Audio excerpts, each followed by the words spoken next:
सब लोग जानते हैं। One second, Honorable Minister, Honorable LOP. Sir, सभी विपक्षी दल के लोग एसआईआर का मुद्दा उठाए और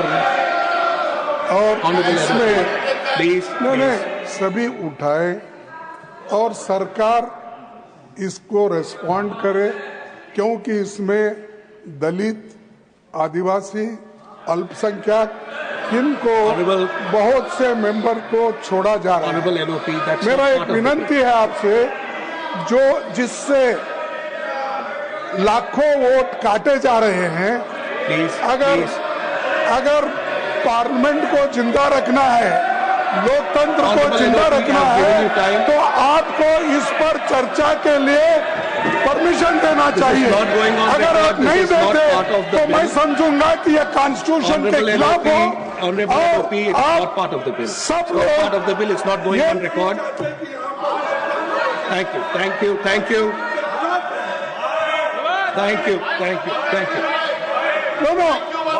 अरे सुनो, मेरे को जब परमिशन दी है मैं बात करता हूँ। सर, मैं यही चाहता हूँ कि हम सभी लोग ये कोशिश कर रहे हैं। अरे आप लोग इसमें क्या अनकॉन्स्टिट्यूशनल बात कर रहा हूँ, मैं तो यही बात कर रहा हूँ कि इसका सबसे ज्यादा असर गरीब, दलित, आदिवासी, ओबीसी समाज के दूसरे मार्जिनलाइज्ड सेक्शन पर पड़ेगा। बिहार से एसआईआर की शुरुआत है, अब बंगाल, आसाम, पूरे देश में यही एक्सरसाइज करने जा रहे हैं। Thank you honourable LOP. हमारे पिछले कुछ दिनों से ये स्पष्ट मांग रही है कि एसआईआर पर चर्चा हो।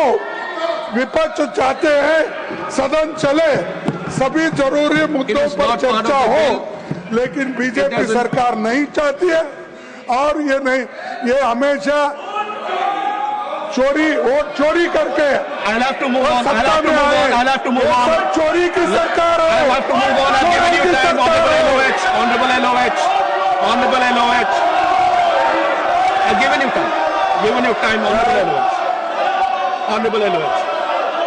Sir,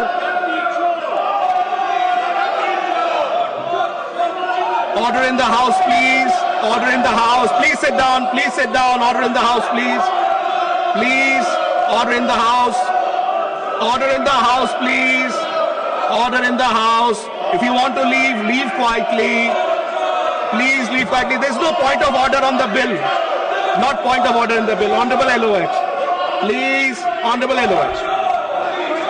Please, please, please, let's have order in the house. Let's have order in the house. The bill, let the bill start. Let the bill start. Let the bill start. Please, thank you. Thank you. Thank you. Thank you. Thank you. Honorable LOH. Sir, thank you. मैंने पहले कहा था कि please, order in the house. Please. ये जो opposition का व्यवहार है, ये please order in the house, order in the house, order in the house. Yes please. ये जो ऑपोजिशन का व्यवहार है वो smooth functioning of the parliament, उसको ऑब्स्ट्रक्ट करने का एक सोची समझी चाल है और इनको हेल्दी डेमोक्रेसी में कोई विश्वास नहीं है। हमने शुरू दिन में कहा था, जो मैं आज फिर रिपीट करता हूं, कि जुलाई 21 को हमने कहा था कि यह गवर्नमेंट किसी भी तरीके से हम हर विषय पर चर्चा करने के लिए तैयार हैं, लेकिन वो संविधान सम्मत होना चाहिए, वो नियमों के अनुसार होना चाहिए। अभी लीडर ऑफ द हाउस और लीडर ऑफ द ऑपोजिशन, उन्होंने पॉइंट ऑफ ऑर्डर का विषय उठाया और पॉइंट ऑफ ऑर्डर के विषय में उन्होंने कोई चर्चा नहीं की। चर्चा उन्होंने एसआईआर के बारे में शुरू कर दी और एक पॉलिटिकल स्टेटमेंट लेकर के आए। मैं निवेदन करूंगा कि वह हाउस के प्रोसीडिंग से एक्सपंज किया जाए। क्यों? क्योंकि that is not in order of the rules and regulations of the parliament. जिस बात के लिए उन्होंने परमिशन मांगी थी, उस बात को छोड़ करके वो पॉलिटिकल स्टेटमेंट देने लगे और टाइम एंड अगेन उन्होंने इस पर डिमांड 267 रूल के दिन हर दिन करते हैं सुबह, और उनको हर दिन यह जवाब दे दिया जाता है कि इसकी चर्चा नहीं हो सकती है। ये जो आज हम बिल पर चर्चा कर रहे हैं, ये बिजनेस एडवाइजरी कमेटी में डिसाइड होने के बाद हम कर रहे हैं, और इसको ऑब्स्ट्रक्ट करना ये प्रजातंत्र को एक तरीके से पार्लियामेंट को बंधक बनाने के बराबर है, जो मैंने कल भी कहा, और ये हम परमिट नहीं करेंगे। We will not allow obstructionism, we will not allow anarchism, और गवर्नमेंट के जो बिजनेस है वो पूरा पारित होगा, और यह संसद चलेगी, पूरी तरीके से चलेगी, नियमावली के तहत चलेगी, और आपके संरक्षण में चलेगी। Honorable members, as your Honorable Elwich. They have wasted 64 hours and 25 minutes of the Indian Rajya Sabha जब से पार्लियामेंट 64 hours and 25 minutes। आप बोलिए वर्किंग डेज, ये आप बोलिए ये हाउस को बंधक बनाने के बराबर है कि नहीं है? ये एक तरीके से पब्लिक मनी को वेस्ट करने का सवाल है कि नहीं है? और इनको कोई इंटरेस्ट नहीं है कि डिबेट हो, इनको कोई इंटरेस्ट नहीं है कि डिस्कशन हो, इनको इंटरेस्ट ये है कि सिर्फ मीडिया में कुछ लाइनें आ जाएं, और उसके लिए पॉइंट ऑफ ऑर्डर के माध्यम से ये बात को कहना चाहते हैं। मैं फिर कहूंगा that should be expunged. Honorable members, regarding notices 267, Honorable Deputy Chairman in the morning has already given his ruling. So therefore, those matters under notice 267 are not held cognizable. As regards matters that were raised that is not part of the bill has already been introduced by the Honorable Minister. He had started his introduction. Therefore, any matters that do not pertain to the specific bill under consideration of this House do not form part of the record. I have given my ruling. Honorable Minister. Sir, आज राज्यसभा में national sports governance bills और national anti doping amendment bill, दो विषय पर एक साथ में हम चर्चा करना चाहेंगे। और डिप्टी चेयरमैन सर, स्पोर्ट्स एक पब्लिक मूवमेंट है, और स्पोर्ट्स के लिए 3 स्टेक होल्डर हैं, एक एथलीट, दूसरा फेडरेशन और तीसरा गवर्नमेंट। ये तीनों के बीच में तालमेल हो, ये तीनों का काम सुनिश्चित हो, ट्रांसपेरेंसी से हो, देश के हर युवा उसमें स्पोर्ट्स की टैलेंट को मेडल में कन्वर्ट करने की उसको अपॉर्चुनिटी मिले। स्पोर्ट्स ए नेशन प्राइड भी होता है, स्पोर्ट्स स्टेट सब्जेक्ट भी है, स्पोर्ट्स नेशनल सब्जेक्ट भी है, और स्पोर्ट्स इंटरनेशनल सब्जेक्ट भी है। और सालों से देश में एक लॉ के रूप में एक स्पोर्ट्स बिल आए, और स्पोर्ट्स बिल पारित करके हम एक अच्छा लॉ बनाए जो नेशनल और इंटरनेशनल स्पोर्ट्स सेक्टर में और दुनिया में एक भारत की अच्छी छवि बनाए। चेयरमैन सर, ये विषय बहुत पुराना है। देश में स्पोर्ट्स सेक्टर में गुड गवर्नेंस होना चाहिए, देश में स्पोर्ट्स को आगे बढ़ाना चाहिए। उसके लिए बात तो बहुत हुई, लेकिन काम नहीं हुआ था। काम नहीं होने का भी कारण इच्छा शक्ति का अभाव था। अपना अपना हित उसमें समाहित थे, और स्पोर्ट्स सेक्टर में कई ऐसे पॉलिटिक्स हुए जिस वजह से स्पोर्ट्स में हम गुड गवर्नेंस नहीं ले पाए। डिप्टी चेयरमैन सर, ये देश में क्षमता की कमी नहीं है, ये देश में ब्रेन पावर भी है, ये देश में मैन पावर भी है।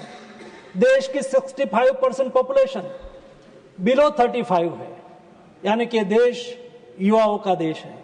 लेकिन आज ओलंपिक्स में मेडल टैली में हम पीछे पड़ रहे हैं। हम मेडल टैली में और इंटरनेशनल स्पोर्ट्स में जो हमें परफॉर्मेंस करना चाहिए हमें नहीं कर पा रहे, और इसलिए देश में एक लॉ लाना बहुत आवश्यक है। हम क्यों लॉ ला एक ये बिल लेके आए हैं?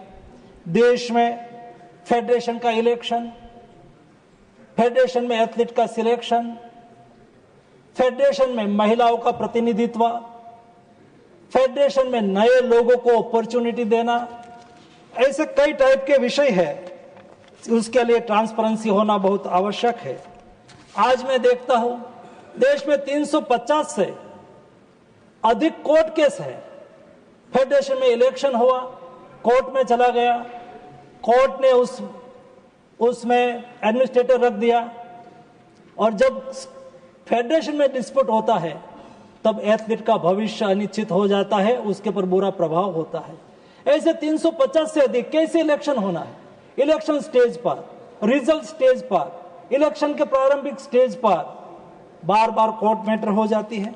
मैं देखता हूं वर्तमान समय में, पिछले 1 साल से मैं भारत सरकार के स्पोर्ट्स मिनिस्टर के रूप में देख रहा हूं, लीगल पैरालाइसिस की स्थिति है। देश में बॉडी में कितना मेंबर होंगे?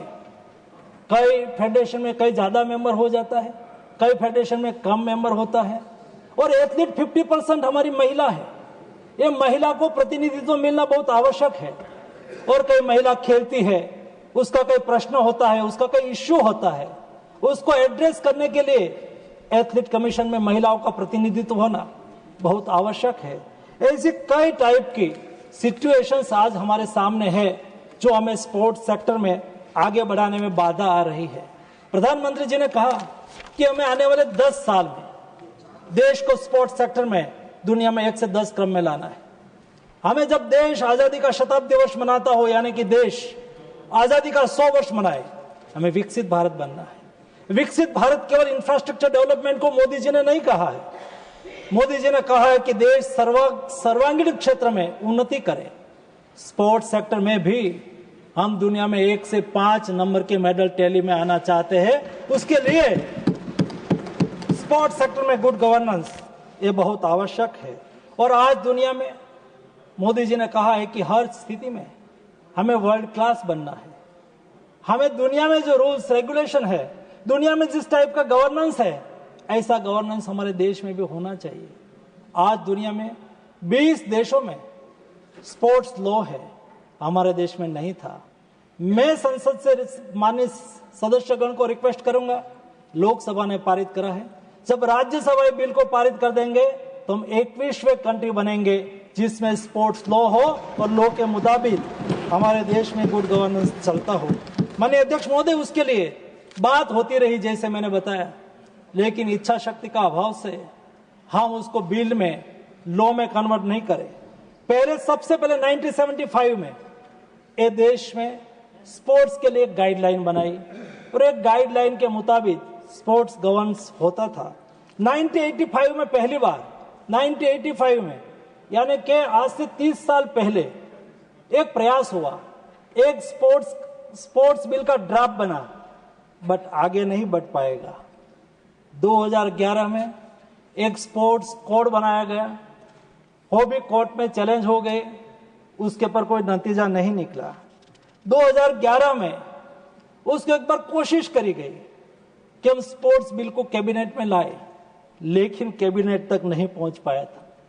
2013 में यहां अजय माकन जी नहीं है, लेकिन मैं उसका उल्लेख इसलिए करूंगा, उन्होंने कोशिश करी थी स्पोर्ट्स बिल लाने की, उन्होंने मेहनत करी, कैबिनेट तक ले गए, लेकिन कैबिनेट में कई सदस्यों ने उसको सहयोग नहीं करा और कैबिनेट से बिल को डिफर होना पड़ा, क्योंकि स्पोर्ट्स सेक्टर से जुड़े हुए लोग और उनकी दरमियानगिरी से ये बिल कैबिनेट से पारित नहीं हुआ था। और उनके बाद 2017 में एक नया स्पोर्ट्स कोड को ड्राफ्ट करा गया, उसको भी कोर्ट में चैलेंज करा गया और 2019 में एक कोर्ट की कमेटी ने उसके ऊपर डिटेल अध्ययन करने के लिए कहा, लेकिन वो आगे नहीं बढ़ पाया। अंतोगत्वा 2022 में कोर्ट की दरमियानगिरी से 13 पॉइंट का एक स्पोर्ट्स कोड तैयार करा गया। ये स्पोर्ट्स कोड के तहत आज स्पोर्ट्स गवर्नेंस हो रहा है, लेकिन मोदी जी की इच्छा शक्ति का ये परिणाम है। मोदी जी ने कहा कि हमें स्पोर्ट्स सेक्टर में आगे बढ़ने के लिए स्ट्रक्चरल रिफॉर्म करने की आवश्यकता है और स्ट्रक्चरल रिफॉर्म करें, हम एक के बाद एक सीक्वेंस में करें। जब आज से 11 साल पहले मोदी जी ने जब से देश के प्रधानमंत्री के रूप में काम करना चालू करा, स्पोर्ट्स की एक इकोसिस्टम क्रिएट करने के लिए देश में खेलो इंडिया नीति लाया। खेलो इंडिया कार्यक्रम से आज देश में स्पोर्ट्स एक मूवमेंट बनी। खेलो इंडिया स्कूल गेम्स, खेलो इंडिया यूनिवर्सिटी गेम्स, खेलो इंडिया पारा गेम्स, खेलो इंडिया विंटर गेम्स, खेलो इंडिया ट्राइबल गेम्स, खेलो इंडिया नॉर्थ ईस्ट गेम्स, खेलो इंडिया स्वदेशी गेम्स, ऐसे कई टाइप की खेलो इंडिया के अम्ब्रेला के नीचे स्पोर्ट्स मूवमेंट होने लगी। देश में एक स्पोर्ट्स का माहौल बना। माहौल बनने के बाद उसको मेडल टैली में कन्वर्ट करने के लिए मोदी जी ने टारगेटेड ओलंपिक पोडियम स्कीम चलाई। देश के एथलीट जिसमें क्षमता है, जिसमें टैलेंट है, ऐसे एथलीट को आर्थिक संसाधन की कमी नहीं रहनी चाहिए। उसको विदेश में खेलना है, वो जा सके, विदेश में ट्रेनिंग करनी है, ट्रेनिंग कर सके, उसको बेस्ट कोच चाहिए, कोच लगा सके, विदेश का कोच चाहिए, विदेश का कोच लगा सके, उसको विदेश की कोई एकेडमी में ट्रेनिंग के लिए जाना है, जा सके। उसके लिए जो भी खर्च की आवश्यकता हो वो भारत सरकार की ओर से करी जाए, ये मोदी जी ने सुनिश्चित करा। के बाद तीसरा रिफॉर्म के रूप में देश में एक खेल नीति होनी चाहिए। कैसे हमें देश को आगे खेल सेक्टर में ले जाना है, उसकी कार्य योजना कैसी होगी, उसके स्टेक होल्डर कैसे होंगे, उसमें गुड गवर्नेंस कैसे आएंगे, उसके लिए मोदी जी ने खेलो इंडिया, खेलो भारत स्पोर्ट्स नीति डिक्लेयर करी। खेलो भारत नीति से, स्पोर्ट्स नीति से देश में एक विजन तैयार करा गया और उनके बाद डिप्टी चेयरमैन सर, उसका तीसरा रिफॉर्म की सीक्वेंस में खेलो भारत नीति में कहा गया कि हमें गुड गवर्नेंस भी लाना है। तो गुड गवर्नेंस लाने के लिए स्पोर्ट्स बिल के रूप में मैं आपके सामने आया हूं। उसके अलावा जैसा बिल पारित हो जाएगा उनके बाद 5 साल की स्ट्रेटेजी और 10 साल की स्पोर्ट्स मेडल स्ट्रेटेजी तैयार करी जाएगी। मुझे पूरा विश्वास है मोदी जी ने जो स्वप्न देखा है 2047 में भारत टॉप 5 नेशन में मेडल टैली में होना चाहिए, ये उद्देश्य को सिद्ध करने के लिए आज हम इस बिल लेके आए हैं। इस बिल में नेशनल स्पोर्ट्स बोर्ड होगा, जिस बोर्ड में ऑल देश के सभी फेडरेशन, उसका रजिस्ट्रेशन होगा और जब डिस्प्यूट होता है तो कोई कोर्ट में जाने के अलावा उसको नेशनल स्पोर्ट्स ट्रिब्यूनल की रचना करी जाएगी। नेशनल स्पोर्ट्स ट्रिब्यूनल में सभी केस दर्ज करा जाएगा और उसके ऊपर केवल वो सुप्रीम कोर्ट में ही जा पाएंगे। हाई कोर्ट, सुप्रीम कोर्ट के रिटायर्ड जज लेवल के जज उसका नेतृत्व करेगा। एकदम ट्रांसपेरेंसी की अपेक्षा है। सरकार उसमें स्पोर्ट्स सेक्टर में, स्पोर्ट्स फेडरेशन गवर्नेंस में कोई दरमियानगिरी नहीं करना चाहता है। ये बोर्ड है, ये बोर्ड भी स्वायत्त तौर पर काम करेगा, उसमें सरकार की दरमियानगिरी कुछ भी नहीं रहेगी। और आज जब कोई फेडरेशन का इलेक्शन है, इलेक्शन करवाएगा कौन?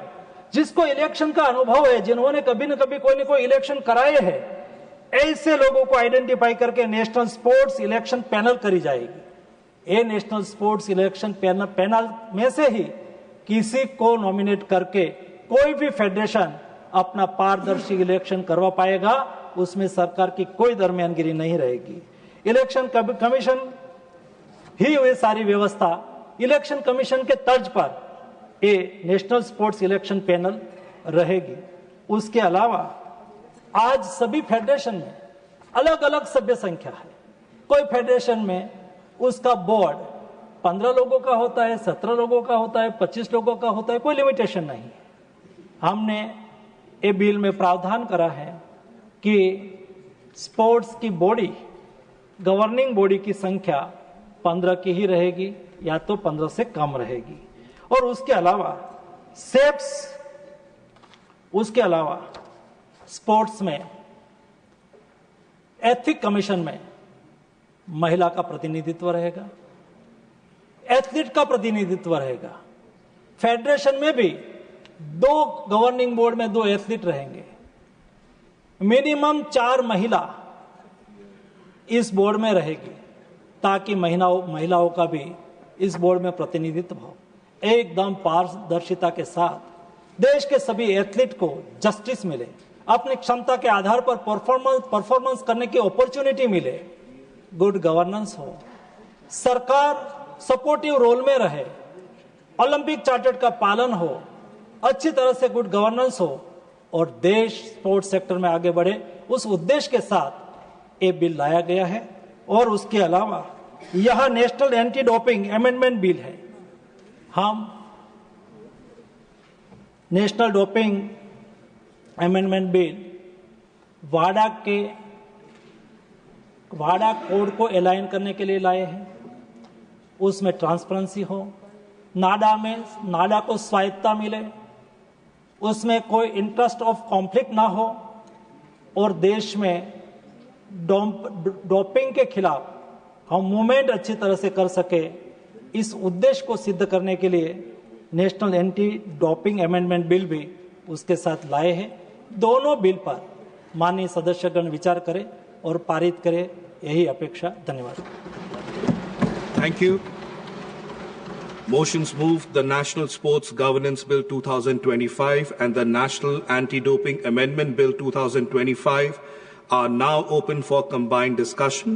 I'll now call upon the members whose names have been received for participation in the discussion. Shri Narhari Amin ji. मान्य उपाध्यक्ष महोदय जी, नेशनल स्पोर्ट्स गवर्नर बिल 2025 સભાગૃહમાં લાવવા બદલ હું આ દેશના યશસ્વી વડાપ્રધાન નરેન્દ્રભાઈ મોદી અને સ્પોર્ટ્સ મંત્રાલયના મંત્રી આદરણીય મનસુખભાઈ માંડવિયાને ખૂબ ખૂબ અભિનંદન પાઠવું છું। દેશની આઝાદીના 77 વર્ષ પછી રમતગમત મંત્રાલય દ્વારા આ ઐતિહાસિક બિલ લાવવામાં આવ્યું છે।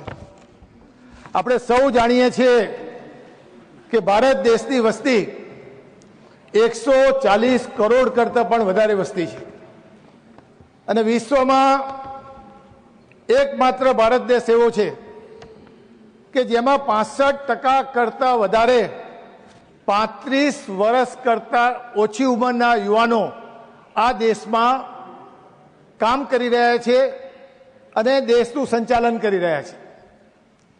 આટલી મોટી યુવા શક્તિ માટે રમતગમતની પ્રવૃત્તિ માટે રાજ્ય સરકાર અને ભારત સરકાર દ્વારા આઝાદીના 77 વર્ષમાં કોઈ વિચાર કરવામાં નથી આવ્યો। છેલ્લા 11 વર્ષથી આ દેશમાં યશસ્વી વડાપ્રધાન નરેન્દ્રભાઈ મોદી વડાપ્રધાન બન્યા અને મને કહેતા આનંદ એટલા માટે થાય છે કે ગુજરાતમાં 2000માં જ્યારે નરેન્દ્રભાઈ મોદી ગુજરાતના મુખ્યમંત્રી બન્યા ત્યારે ખેલો ગુજરાતથી એમને શરૂઆત કરી અને ગુજરાતમાં ગામડાઓમાં વસતા આદિવાસી વિસ્તારમાં, જંગલ વિસ્તારમાં, પહાડી વિસ્તારમાં વસતા યુવાનોને જુદી જુદી રમતના માધ્યમથી લગભગ 50,000 જેટલા ખેલાડીઓને રમતની પ્રવૃત્તિ સાથે જોડવાનું કામ 2000માં નરેન્દ્રભાઈ મોદીએ શરૂઆત કરી હતી। આ બિલ લાવવા પાછળનો રાજ્ય સરકારનો જે મુખ્ય ઉદ્દેશ રહેલો છે એ છે કે નેશનલ સ્પોર્ટ્સ ફેડરેશનમાં ન્યાયિક નૈતિકતા અને પારદર્શિકતા આવે। આજે માન્ય મંત્રીશ્રીએ વાત કરી કે આ અનેક ફેડરેશનોમાં અનેક વિવાદો ચાલતા હોય છે, કોર્ટોના કેસો ચાલતા હોય છે। આજે રાજ્ય કક્ષા અને રાષ્ટ્રીય કક્ષાના જે જુદા જુદા ફેડરેશનો છે એ ફેડરેશનોમાં 350 કરતાં વધારે રાજ્યની કોર્ટોમાં અને સુપ્રીમ કોર્ટોમાં કેસ ચાલતા હોય છે, જેના કારણે અનેક નેશનલ ફેડરેશનમાં વર્ષો સુધી ચૂંટણીઓ થઈ નથી અને વર્ષો પછી જ્યારે ચૂંટણીઓ થાય એનો કાર્યક્રમ નક્કી કરવામાં આવે અને એ વખતે પણ કોર્ટમાં જુદા જુદા કારણો ઊભા કરી અને સ્ટે લાવવામાં આવતો હોય છે। આજે પણ માન્ય ઉપાધ્યક્ષ મહોદય આ દેશના જે 36 જેટલા નેશનલ ફેડરેશનો છે એ ફેડરેશનોને રાજ્ય સરકાર અને ભારત સરકારના તમામ ફેડરેશનોને મંત્રાલય દ્વારા એક છત્રીને નીચે લાવવાનું કામ આ બિલ દ્વારા કરવામાં આવ્યું છે, જેના કારણે તમે જુઓ કે વર્ષો સુધી ચૂંટણીઓ ના થતી હોય, આ બિલના કારણે સમયસર ચૂંટણીઓ થવાની છે. આ બિલમાં જે જોગવાઈઓ કરવામાં આવી છે એમાં અત્યારે ઘણા ફેડરેશનોમાં મહિલાઓને કોઈ સ્થાન નથી. મહિલાઓને પણ તમામ નેશનલ ફેડરેશનોમાં સ્થાન આપવામાં આવશે. રમતવીરોને પણ સ્થાન આપવામાં નથી આવતું, એ ખેલાડીઓને પણ સ્થાન આપવામાં આવશે. અને આ બિલના માધ્યમથી આવનારા દિવસોમાં જે જુદી જુદી 36 જેટલી રમતો આ દેશમાં રમાય છે, જે આવનારા દિવસોમાં ઓલિમ્પિકમાં આપણા દેશના ખેલાડીઓ પરફોર્મન્સ કરી શકે, એ દ્રષ્ટિને ધ્યાનમાં રાખીને લાખો અને કરોડ રૂપિયાનું બજેટ એ ખેલાડીઓ પાછળ રમતગમતના સાધનો, એના ગ્રાઉન્ડો, એની સુવિધા ઊભી કરવા માટે ભારત સરકાર એ ખર્ચવાની છે. આજે આ બિલ લાવવાનું જે મહત્વનું જોગવાઈ ઊભી કરવાનું કારણ કે વર્ષોથી જે નેશનલ ફેડરેશનો હતા એમાં તમે જોવો માન્ય ઉપાધ્યક્ષ મહોદય, તો આ દેશમાં BCCI ભારતીય ક્રિકેટ કંટ્રોલ બોર્ડ એકમાત્ર આર્થિક રીતે સદ્ધર છે. બાકીના મોટા ભાગના નેશનલ ફેડરેશનો પાસે આર્થિક આવક નહીં હોવાના કારણે રમતવીરોને જે પ્રોત્સાહન મળવું જોઈએ, કોચોને જે પગાર મળવા જોઈએ, રમતવીરોના માટે જે પૌષ્ટિક આહાર મળવો જોઈએ, એ પણ ઘણા નેશનલ સ્પોર્ટ્સ કોમ્પ્લેક્સો એસોસિએશનો આપી શકતા નથી. ત્યારે આવનારા દિવસોમાં આ બધી સુવિધાઓ આ બિલ મારફતે જ્યારે રાજ્ય સરકાર ભારત સરકાર ઊભી કરી છે, ત્યારે હું આપના માધ્યમથી કહેવા માંગુ છું કે ઓલિમ્પિક 2036 માટે પણ આપણા મંત્રાલયે બીડ કરેલું છે. કોમનવેલ્થ ગેમ 2030 માટે પણ બીડ કરેલું છે. વર્લ્ડ પોલીસ અને ફાયર ગેમ્સ 2029 ગુજરાતમાં અમદાવાદ, ગાંધીનગર અને કેવડિયા ખાતે યોજાનાર છે. એની તૈયારીઓ પણ ગુજરાતે શરૂ કરી દીધી છે. સરદાર પટેલ એન્કલેવ જે મોટેરા સ્ટેડિયમ ખાતે આવેલું છે, ત્યાં આગળ ગુજરાત ક્રિકેટ એસોસિએશનના પ્રમુખ આ દેશના ગૃહમંત્રી અમિતભાઈ શાહ હતા, ત્યારે 800 કરોડના ખર્ચે વિશ્વનું સૌથી મોટું 1,30,00,000 પ્રેક્ષકો મેચ જોઈ શકે એવું મોટેરા સ્ટેડિયમ નરેન્દ્ર મોદીના નામથી બનાવવામાં આવ્યું છે. એ ઉપરાંત તાજેતરમાં જ અમિતભાઈ શાહ જે મત વિસ્તારમાંથી લોકસભાના સભ્ય થયેલા છે, તે નારણપુરામાં વીર સાવરકર સ્પોર્ટ્સ કોમ્પ્લેક્સ 734 કરોડના ખર્ચે ખેલો ઇન્ડિયા થીમ સેન્ટર બનાવેલ છે, કે જેના કારણે આવનારા દિવસોમાં ખેલાડીઓને જરૂરી તમામ સ્પોર્ટ્સની સુવિધા મળી રહે, એ દ્રષ્ટિને ધ્યાનમાં રાખીને જ્યારે મંત્રાલય દ્વારા બિલ લાવવામાં આવ્યું છે, ત્યારે હું એને સમર્થન આપું છું. અને આવનારા દિવસોમાં સમગ્ર દેશના યુવા ખેલાડીઓને રમતની તમામ સુવિધાઓ આ બિલના માધ્યમથી ભારત સરકાર દ્વારા આપવામાં આવશે. અને બીજી વાત એ પણ ઉપાધ્યક્ષ મહોદય કરવા માંગુ છું કે 2014માં જ્યારે સરકારનું બજેટ 1643 કરોડ હતું, 2024-25માં 3794 કરોડ જેટલું બજેટ એ મંત્રાલય દ્વારા ફાળવવામાં આવ્યું છે, જેનો લાભ આવનારા દિવસોમાં ભારતના ખેલાડીઓને મળશે. Thank you.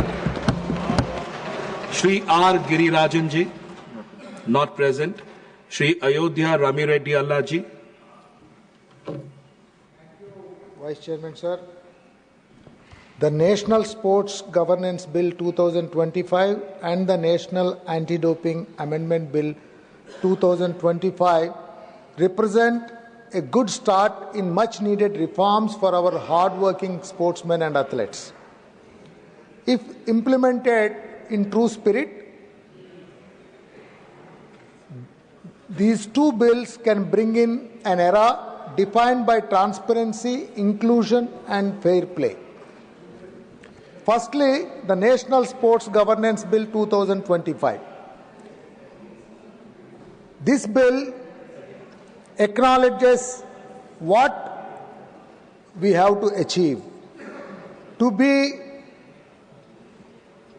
recognized as a global player in the sports field. As the Honorable Minister said, by 2047, if we have to be among the top 4 or 5 global players in the sports field, yes, certainly a strategy that we need to bring in at the Government of India level. And also every state and every district also we need to work out and create the strategy and structuring of implementation of those models to make our athletes the best in the world. I'm happy to note that for first time our Olympic and Paralympic committees, our national and regional sports federations all will operate under a single clear legal framework. What this bill brings in? No, this bill brings in a clarity for every state and district affiliate. They know where it stands today, and every athlete knows that their voice will be heard. Also, each national body will have an executive committee of up to 15 members, with at least 2 outstanding sportsmen and 4 women among them. This is not just a token, it's a promise that those who have felt unheard at the decision-making table will now say that it is firmly they can be heard. Also, our National Sports Board will issue ethics guidelines, audit fund usage, and step in when international recognition falters. No longer these federations will operate in shadows or also avoid critical accountability. When disputes arise, whether over selection, controversies or governance questions, our specialized National Sports Tribunal, chaired by a sitting or former Supreme Court judge, will deliver speedy justice. Athletes will not wait years for a courtroom decision. They will receive resolution and return to their training. Next, on the National Anti-Doping Amendment Bill 2025. We all agree that the spirit of our sports is a clean competition. Yet, without robust checks, that spirit can be compromised. The amendment empowers the central government to constitute the appeal panel and insulates it from undue influences. It shields NADA's leadership from pressure from any federation, committee or department, and that independence is vital. We strengthen our laboratories by mandating Vadra accreditation for every testing facility. We also align ourselves lawfully with the World Anti-Doping Code. We also clarify who may appeal to the Court of Arbitration in sport, so that when our domestic system cannot resolve a matter, the global body can step in. Yet, Deputy Chairman, sir, our athletes as of now and the coming ones will need a lot more. We must build in at the federal level what we have to do and state level what we have to do. Especially at the state level, which is going to be the implementation. Taking the strategy and structuring inputs from Government of India, we must build a state level capacity. A national framework is only as strong as its weakest affiliate. I urge the government to pay recognition with targeted grants and training for state sports councils. We must also guard against central overreach. If the sports board grants an exemption, let us require a public explanation and parliamentary review. We must nurture the talent from the ground up. I propose district-level grassroots sports councils so that every village cricketer and school-level runners see a clear path to national trials. And also on anti-doping, strong penalties must be matched by strong education. Let us fund strong workshops and counselings for our athletes who make a first-time mistake. As we expand testing powers, let us enshrine data privacy safeguards, secure storage, limited retention and strict access controls. When we shift the appeal panel to the central government, let us demand speed, 60 days maximum for both constitution and decision. Vice Chairman, sir, with these bills have the potential to improve governance and fairness in Indian sport Addressing these concerns will ensure that the legislation is balanced, transparent and effective at every level. From YSR Congress Party and our leader YS Jagan Mohan Reddy, we support this bill subjected to the amendments. We urge the House to consider this bill. We support it. Thank you. Thank you. Honorable Shri Subhashish Khuntia ji.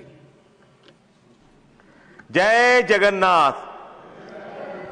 माननीय अध्यक्ष महोदय, सबसे पहले एक national खिलाड़ी को राष्ट्रीय खेल प्रशासन बिल 2025 और राष्ट्रीय डोपिंग रोधी बिल 2025 पर बोलने का मौका देने के लिए मैं आपका आभार व्यक्त करता हूं। माननीय अध्यक्ष महोदय, इन दोनों बिल में कुछ कॉमन चिंताएं भी है। सबसे बड़ी चिंता अत्यधिक केंद्रीकरण की है। Sports regulatory board of India और नेशनल एंटी डोपिंग एजेंसी तथा डिसिप्लिनरी पैनल्स की शक्तियां सेंट्रलाइज्ड होती देख रही है। इससे राज्यों की भूमिका सीमित हो सकती है, जो संविधान के अनुच्छेद 246 के अनुसार भारत के फेडरल स्ट्रक्चर के अनुकूल नहीं है सर। दूसरी चिंता खेल संघों के ऑटोनॉमी को लेकर है सर। यदि बिल्स में अत्यधिक सरकारी हस्तक्षेप की गुंजाइश रह गई तो सिलेक्शन, ट्रेनिंग और मैनेजमेंट में राजनीतिक प्रभाव की आशंका बढ़ सकती है सर। डोपिंग रोधी पैनल्स की नियुक्ति में यदि केंद्र सरकार की सीधी भूमिका होगी तो उनकी निष्पक्षता और स्वतंत्र निर्णय क्षमता पर भी सवाल उठ सकती है सर। तीसरी कमी दोनों बिल्स में ग्रास रूट स्तर की लेकर दिखाई देती है। खेल प्रशासन विधेयक में जिला और ब्लॉक स्तर पर स्पोर्ट्स एक्सीलेंस सेंटर स्थापित करने, स्थानीय खेल इंफ्रास्ट्रक्चर को मजबूत करने तथा आदिवासी और ग्रामीण प्रतिभाओं को आगे बढ़ाने के लिए कोई ठोस रूपरेख नहीं है।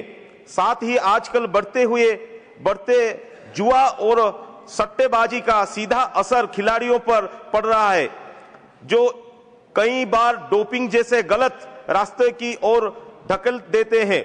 इसे रोकने की कोई स्पष्ट दृष्टि नहीं है सर। इन विधेयकों में खिलाड़ियों के लिए एजुकेशन, अवेयरनेस और रिहैबिलिटेशन जैसे मानवीय पहलुओं के नजरअंदाज किया गया है सर।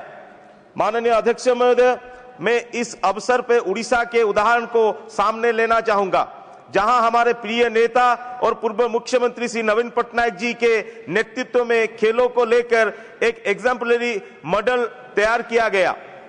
2017 वर्ष में जब अन्य राज्यों ने एशियन एथलेटिक चैंपियनशिप आयोजित करने में असमर्थ जताई थी, तब उड़ीसा सरकार ने मात्र 90 दिनों में उसे सफलतापूर्वक आयोजित किया सर। इसके पश्चात 2 बार पुरुष हॉकी वर्ल्ड कप का आयोजन कर उड़ीसा ने विश्व खेल मानचित्र पे अपनी मजबूत उपस्थिति दर्ज कराई। कलिंग स्टेडियम, राहुल किला का नया स्टेडियम और गांव-गांव तक पहुंचती रेल खेल इंफ्रास्ट्रक्चर इस प्रयास का प्रत्यक्ष प्रमाण है sir.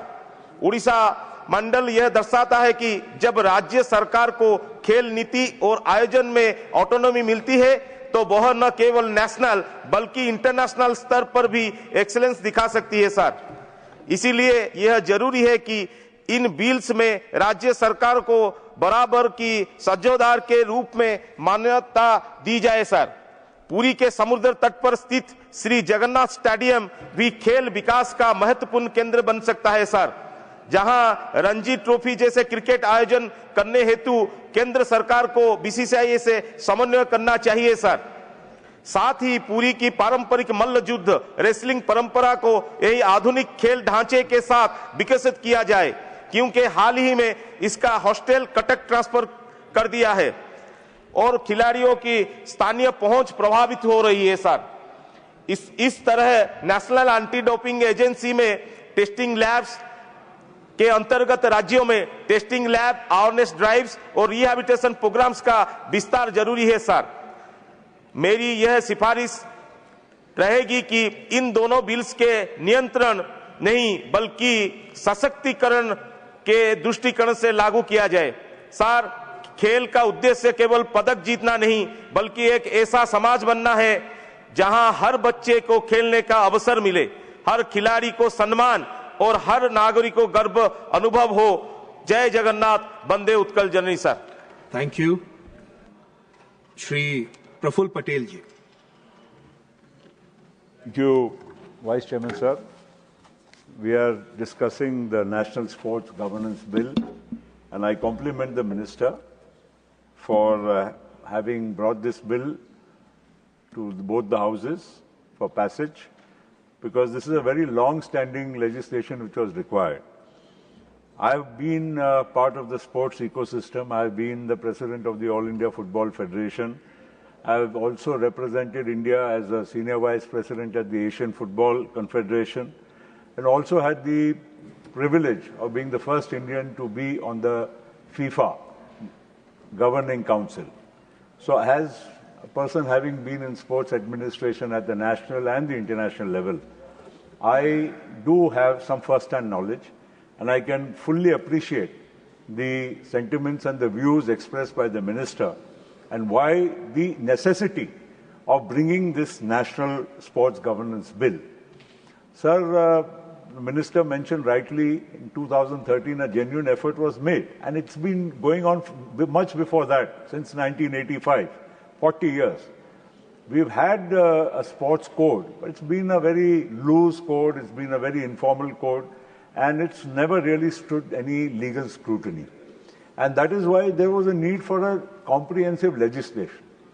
And as the Minister rightly pointed out, in 2013 when this was being sought to be passed, I was also part of the government, and I do recall some of the instances which the Honourable Minister did mention. I will not go into the further details except to say that what is happening today and what is being discussed today is the need of the hour. Sir, all sports federations, say one thing we must admit, have been, having many difficulties, including financial. The biggest sport in our country is cricket, undoubtedly, and for that the BCCI is a very self-sustained, self-sufficient body. And one of the reasons, we cannot also just say BCCI has got money. BCCI has worked hard towards it. And BCCI became what it is today only when the country at the national level, when we won the first World Cup in 1983, did India really get the rise in international cricket, and therefore the BCCI became such a supreme body. The same way, until and unless any sport does not do well at the international level, see, everybody wants to see the Indian flag and the Indian team winning a world title. Whether it be hockey, whether it will be badminton, whether it be any other sport, that is the defining moment. And that is why what the Minister is trying is to see that all sports federations do well and move in a direction which will bring glory to the country at an international level. Sir, the biggest advantage of this bill, sir, I am the probably one person who needs to speak 2-3 minutes, and the time is available from this side. So I would request you, please do not try to not express my the time given, but anyway, carry on. No, I'm just telling you very honestly, sir. This is important. Somebody who has some authority on the subject should be allowed to speak. And I am speaking with the full knowledge what the Honourable Minister is trying to achieve through this bill. Prime Minister has a vision. We are hoping to win the bid for the 2036 Olympics. That itself would be a redefining moment for Indian sport. We talk of Viksit Bharat. Prime Minister said 2047, India should be a global sporting power. All this is a very laudable and something which is necessary. But for that we need a framework. Today, every federation, he is right, 350 court cases, every single federation, right from All India Football Federation where I was there, is mired in a legal case where the constitution has not been finalized for so many years. Courts take their own time because courts have many other cases. Here we are bringing in a tribunal headed by a High Court judge, which can only be challenged in the Supreme Court. It will be focused. Such matters of dispute will be settled there. The other important part is that sports men, women, they should get representation in the national sports federations. This is being mandatory now by the bill. This is something which is most important, because we all talk, all the PILs which get filed, they talk of, other vested interests being on bodies of sport, but not the sportsmen themselves. This gives them a mandatory opportunity to be representing the sports bodies. And therefore, I feel that this bill is absolutely in the right direction. And we need to have, if sports in this country is to achieve glory far beyond cricket. Today we have individual achievements, but we have very few collective achievements. And that is why, Vice Chairman Sir, this bill is very important. Even the other bill about doping, that also we are, as a nation, we compete in international events. We have to bring our laws, our regulations on par with the rest of the world. And therefore, it is very imperative that this bill be passed with the fullest support of everybody present here. And I compliment the Prime Minister for having this vision to have a national sports governance bill. And I also am very happy that we have a minister. Mansukh Bhai is one person who understands, he's taken pains. It's not just about being a minister. उन्होंने व्यक्तिगत इस ओर में बहुत लोगों से बातचीत की, लोगों से मंथन किया, स्पोर्ट्समैन से किया, अलग अलग जो स्टेक होल्डर्स हैं उनसे बातचीत की. उसके बाद में ये कॉम्प्रिहेंसिव बिल लाने का काम मनसुख भाई ने किया. आपको भी अभिनंदन, सरकार को, प्रधानमंत्री जी को अभिनंदन, और आप सभी को मेरा निवेदन है कि ये बिल की बहुत जरूरत है, इसको हम सब साथ दें. Thank you, thank you. Doctor Bhim Singh ji. माननीय सभापति महोदय, एक कवि ने लिखा है कि पत्थर से हो मांसपेशियां, लोहे से भुजदंड भय, नस नस में हो लहर जो इसकी तभी पर जवानी पाती जाए. इसी मनसा के साथ यह विधेयक माननीय खेल मंत्री जी ने लाया है. यह विधेयक, जो दोनों विधेयक पेश किए गए हैं, दोनों विधेयक शानदार हैं, लेकिन मैं अपने को राष्ट्रीय खेल शासन विधेयक पर ही सीमित रखूंगा. महोदय, मैं विधेयक के समर्थन में बोलने के लिए खड़ा हूं. विधेयक काफ़ी सोच विचार कर लाया गया है. सभी स्टेक होल्डर से व्यापक चर्चा की गई है. विधेयक में खेल से संबंधित विभिन्न पहलुओं पर विचार किया गया है और उसे शामिल किया गया है. इसलिए विधेयक अभूतपूर्व है. अभूतपूर्व है क्योंकि इसके पहले देश या दुनिया में कहीं भी खेल से संबंधित कोई कानून मौजूद नहीं है. तो इसलिए जहां मोदी सरकार कई क्षेत्रों में चौका मार रही है, छक्का मार रही है, वहां आज खेल के दुनिया में भी सिक्सर मारने का काम किया है. महोदय, एक जमाना था जब कहा जाता था कि खेलोगे कूदोगे होगे खराब और पढ़ोगे लिखोगे होगे नवाब. लेकिन वो जमाना नहीं रहा. आज खेल एक शक्ति के रूप में है. और जैसा हम जानते हैं कि दुनिया में हमारा खेल के दुनिया में स्थान थोड़ा नीचा है. मोदी सरकार चाहती है कि इस खेल के दुनिया में भी हम और भी ऊंचे स्थान पर जाएं. इसलिए आज परिवार का भी नजरिया बदल गया है, व्यक्ति का नजरिया बदल गया और सरकार का तो पूरा नजरिया बदल गया है. कांग्रेस पार्टी की जब सरकार थी उस समय कॉमनवेल्थ गेम्स हुआ था. स्मरण होगा माननीय सदस्यों को कि CWG गेम्स में कितना बड़ा व्यापक घोटाला हुआ था. 70,000 करोड़ रुपए तक का घोटाला का. और कौन किया? तो सुरेश कलमाडी, जो कांग्रेस पार्टी के नेता हुआ करते थे, उनके नेतृत्व में इतना बड़ा घोटाला हुआ. इसलिए इस शरीर को मजबूत करता है. खेल शरीर को मजबूत करता है और शरीर सभी धर्मों का पालन करने में हमारी सहायता करता है. शरीर माध्यम खलु धर्म साधनम, यानी कि शरीर से ही हम सभी धर्मों का पालन करते हैं. धर्मों यानी कर्तव्यों का पालन करते हैं. महोदय, ऐसी ही परिस्थिति में जो मौजूदा बिल पेश किया गया है, प्लीज कंक्लूड. इस बिल के जी कंक्लूड करें, आपका समय खत्म हो रहा है. हो गया? नहीं, कंक्लूड करें. 30 सेकंड्स. नहीं तो छोड़ दीजिए, इतना से क्या होगा. देखिए महोदय, मैं शांतिपूर्वक एक विधेयक आया, दूसरा विधेयक मैं कभी नहीं बोला, लेकिन आज बोलने के लिए खड़ा हुआ तो आपकी पार्टी से ही मिला है सब। नहीं, धन्यवाद। Thank you. Shri Satnam Singh Sandhu ji, you have 3 minutes. सभापति जी, आपने मुझे इस बहुत ही ऐतिहासिक मौके पर बोलने का अवसर दिया है। माननीय सभापति जी, हमारा देश भारत विश्व की यंगेस्ट नेशन है और ये बिल हमारे देश के करोड़ों नौजवानों की भावनाओं से जुड़ा हुआ है। तो मैं इसके लिए माननीय प्रधानमंत्री जी के प्रति आभार प्रकट करना चाहूँगा, जिनके बारे ये माना जाता है कि देश को बड़े सपने देखने माननीय प्रधानमंत्री नरेंद्र मोदी जी ने सिखाए हैं।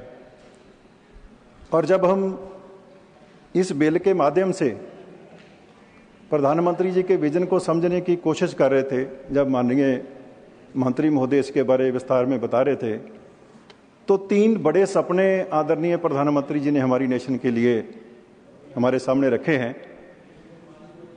2036 में ओलंपिक्स की मेजबानी करना एक बड़ा सपना है जो आदरणीय प्रधानमंत्री जी ने देश के सामने रखा है। और दूसरा बड़ा सपना वर्ल्ड के टॉप 5 नेशंस में स्पोर्ट्स में भारत को लेके आना, ये दूसरा बड़ा सपना है। और तीसरा बड़ा सपना और बहुत ही अहम सपना जो आदरणीय प्रधानमंत्री जी ने हमारे देश को दिया है, वो है विमेन लेड स्पोर्ट्स का सपना। ये पहली बार होगा कि स्पोर्ट्स मैनेजमेंट में हमारे देश की बेटियों को, हमारी देश की बहनों को बराबर का मौका दिया जाएगा। और मैं समझता हूं कि आदरणीय प्रधानमंत्री जी ने देश को बड़े सपने देखना सिर्फ सिखाया नहीं, उसको हकीकत में प्राप्त कैसे करना है, अचीव कैसे करना है, वो इस बिल के माध्यम से उन्होंने बता दिया कि बड़े सपने देख के अचीव कैसे करने हैं। और मुझे लगता है कि ये तीनों बड़े सपने जो हमारे आदरणीय प्रधानमंत्री जी ने हमें दिए हैं, इस बिल के माध्यम से वो पूरे होंगे। और मैं अपनी ओर से, खास करके मैं पंजाब की धरती से आया हूँ, पंजाब की वो धरती जिसने हमेशा ही देश के स्पोर्ट्स का गर्व बनाने में सबसे बड़ा योगदान दिया है, मैं पूरे पंजाबियों के तौर से इस बिल का समर्थन करता हूं। बहुत बहुत धन्यवाद। Thank you. माननीय श्री जैन चौधरी जी। धन्यवाद सभापति जी। मैं खेल मंत्री भारत सरकार में मनसुख मांडविया जी को खास तौर से, जो उन्होंने एक साहसी पहल और प्रयास किया है और इस सदन में एक व्यापक मसौदा तैयार किया, मैं धन्यवाद देता हूं। देश के युवा शक्ति के तरफ से एक आभार भी व्यक्त करना चाहता हूं भारत सरकार को। मैं भी एक मंत्री के नाते उस सरकार में हिस्सा हूं।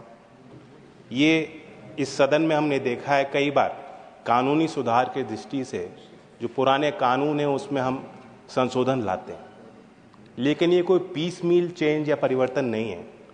ये होलसेल रेवोल्यूशनरी एक चेंज है, एक नई क्रांति लाने वाला कानून का तैयार किया गया मसौदा। जैसा कि अभी प्रफुल्ल जी कह रहे थे, इसमें कई तकनीकी पहलू हैं, कई कारण हैं कि ये बात यहाँ तक पहुँची। जो एसोसिएशंस में मिस गवर्नेंस हो रहा था, लीगल लॉन्ग स्टैंडिंग इश्यूज चल रहे थे, और जिस कारण से खेल का विकास रुक रहा था, जिस कारण से एक युवा भारत में जो युवा एक सामर्थ्य है, जो प्रतिभा है, टैलेंट है, मेहनत है, वो विश्व पटल पे निखर के नहीं पहुंच पा रही थी, उसमें सुधार लाने के लिए कानून लाया गया है। और मैं मानता हूं कि अब तक कई एसोसिएशन में जो देश का अनुभव रहा है कि वो नेता आधारित एसोसिएशन, कुछ नेताओं के एम्बिशन के इर्द गिर्द रहने वाले संगठन के रूप में उनको आम जनता देखने लगी थी। अब नेता से हट के नियम और नीति आधारित होंगे और पूरा उनका नियंत्रण और नेतृत्व खिलाड़ी और पूर्व खिलाड़ियों के हाथ में होगा। साथ ही जो हमारे पैरा एथलीट्स हैं, जो स्पेशल ओलंपिक्स में भाग लेते हैं, जो हमारी विमेन एथलीट से आधी आबादी है, उनके सम्मान में यह कानून का प्रस्ताव लाया गया है। मैं अपनी तरफ से कहना चाहता हूं, क्योंकि मैं जिस राज्य से इस सदन में पहुंचा हूं, उत्तर प्रदेश में, मैंने महसूस किया कि गांव-गांव में इतनी प्रतिभा है, आवश्यकता है कि कम उम्र में हम उनको पहचानें, उन्हें वो अवसर दें। जो मूलभूत सुविधाएं, जो ढांचे, जो संरचना खेल के विकास के लिए गांवों में ग्रामीण क्षेत्रों में होने चाहिए, जो आज तक किसी ने ध्यान नहीं दिया। खेलो इंडिया के माध्यम से और जो प्रधानमंत्री का खुद व्यक्तिगत लगाव है, उस कारण से चीजें बदलने लगी। मैं मानता हूं कि आज ऐसा कोई भी स्पोर्टिंग डिसिप्लिन हो, भारत का एथलीट, जैसा प्रफुल्ल जी कह रहे थे, जब कोई जीत के आता है और भारत का झंडा वहां फहराया जाता है, देशवासियों के रोंगटे खड़े हो जाते हैं। आज कोई भी एथलीट जब जीतता है, शायद हम सब में सबसे पहला ट्वीट बधाई देने वाला देश के प्रधानमंत्री खुद देते हैं। तो युवाओं की पीठ थपथपाना, युवाओं का सम्मान करना, कौशल विकास में भी मैं देखता हूं, और हमारी भी कोशिश है, एक स्किल काउंसिल है जो स्पोर्ट्स पे डेडिकेटेड है। स्पोर्ट्स की पूरे इकोसिस्टम को हमें विकास करना है और ये कानून भी उसमें मददगार होगा। मेरठ का एक जिला और पंजाब दोनों को अगर आप कंबाइन करेंगे तो स्पोर्ट्स गुड इंडस्ट्री, जो देश की अर्थव्यवस्था में बहुत मजबूती से योगदान देता है, एक्सपोर्टिंग इंडस्ट्री है, लाखों को रोजगार देता है, लगभग 80% उत्पादन अकेला मेरठ और पंजाब के एक शहर में है। अब हमने, भारत सरकार ने और यूके ने FTA कर दिया। उस फ्री ट्रेड एग्रीमेंट के माध्यम से हमारी स्पोर्ट्स गुड इंडस्ट्री का भी बहुत प्रबल विकास तेज गति से होने जा रहा है। तो ये सारी चीजें एक समावेश करते हुए देश के युवाओं के सम्मान में, खिलाड़ियों के सम्मान में, खिलाड़ियों को समाज में वो ओहदा देने के लिए, उनकी जीविका के निर्माण के लिए, उसके कौशल के विकास के लिए ये कानून का मसौदा इस सदन में चर्चा के लिए है। मैं अपना पूर्ण समर्थन इस प्रस्ताव को देता हूं। धन्यवाद। Thank you. Shrimati Sudha Murthy ji, you have 5 minutes, ma'am. Thank you, sir, giving me an opportunity to talk about sports, and particularly I'm going to talk on anti-doping. When Buddha was meditating, he was so thin and he did not care for his body. Sujata came and gave him a glass of milk and said, to achieve something in life, you require good health.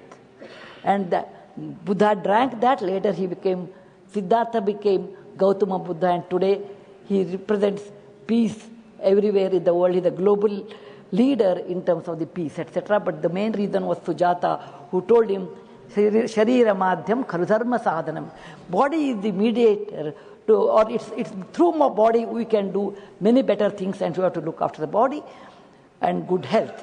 India is very fortunate. We have a great majority of the youths are in our country, and the wealth of a youth is good health. So to have a good health, you require to play sports. It is one of the essential thing in life to play outside, to play games. Even in terms of psychology, endorphins will release. So sports plays an important role. I'm extremely happy that our government of India, in the leadership of Mr. Modi and Mansukh ji, our sports minister, is coming with a bill or a law on sports law, which is very, very essential. Now we are in par with other global institutions like WADA, WADA, and we have NADA, we have lab, our own lab, etc.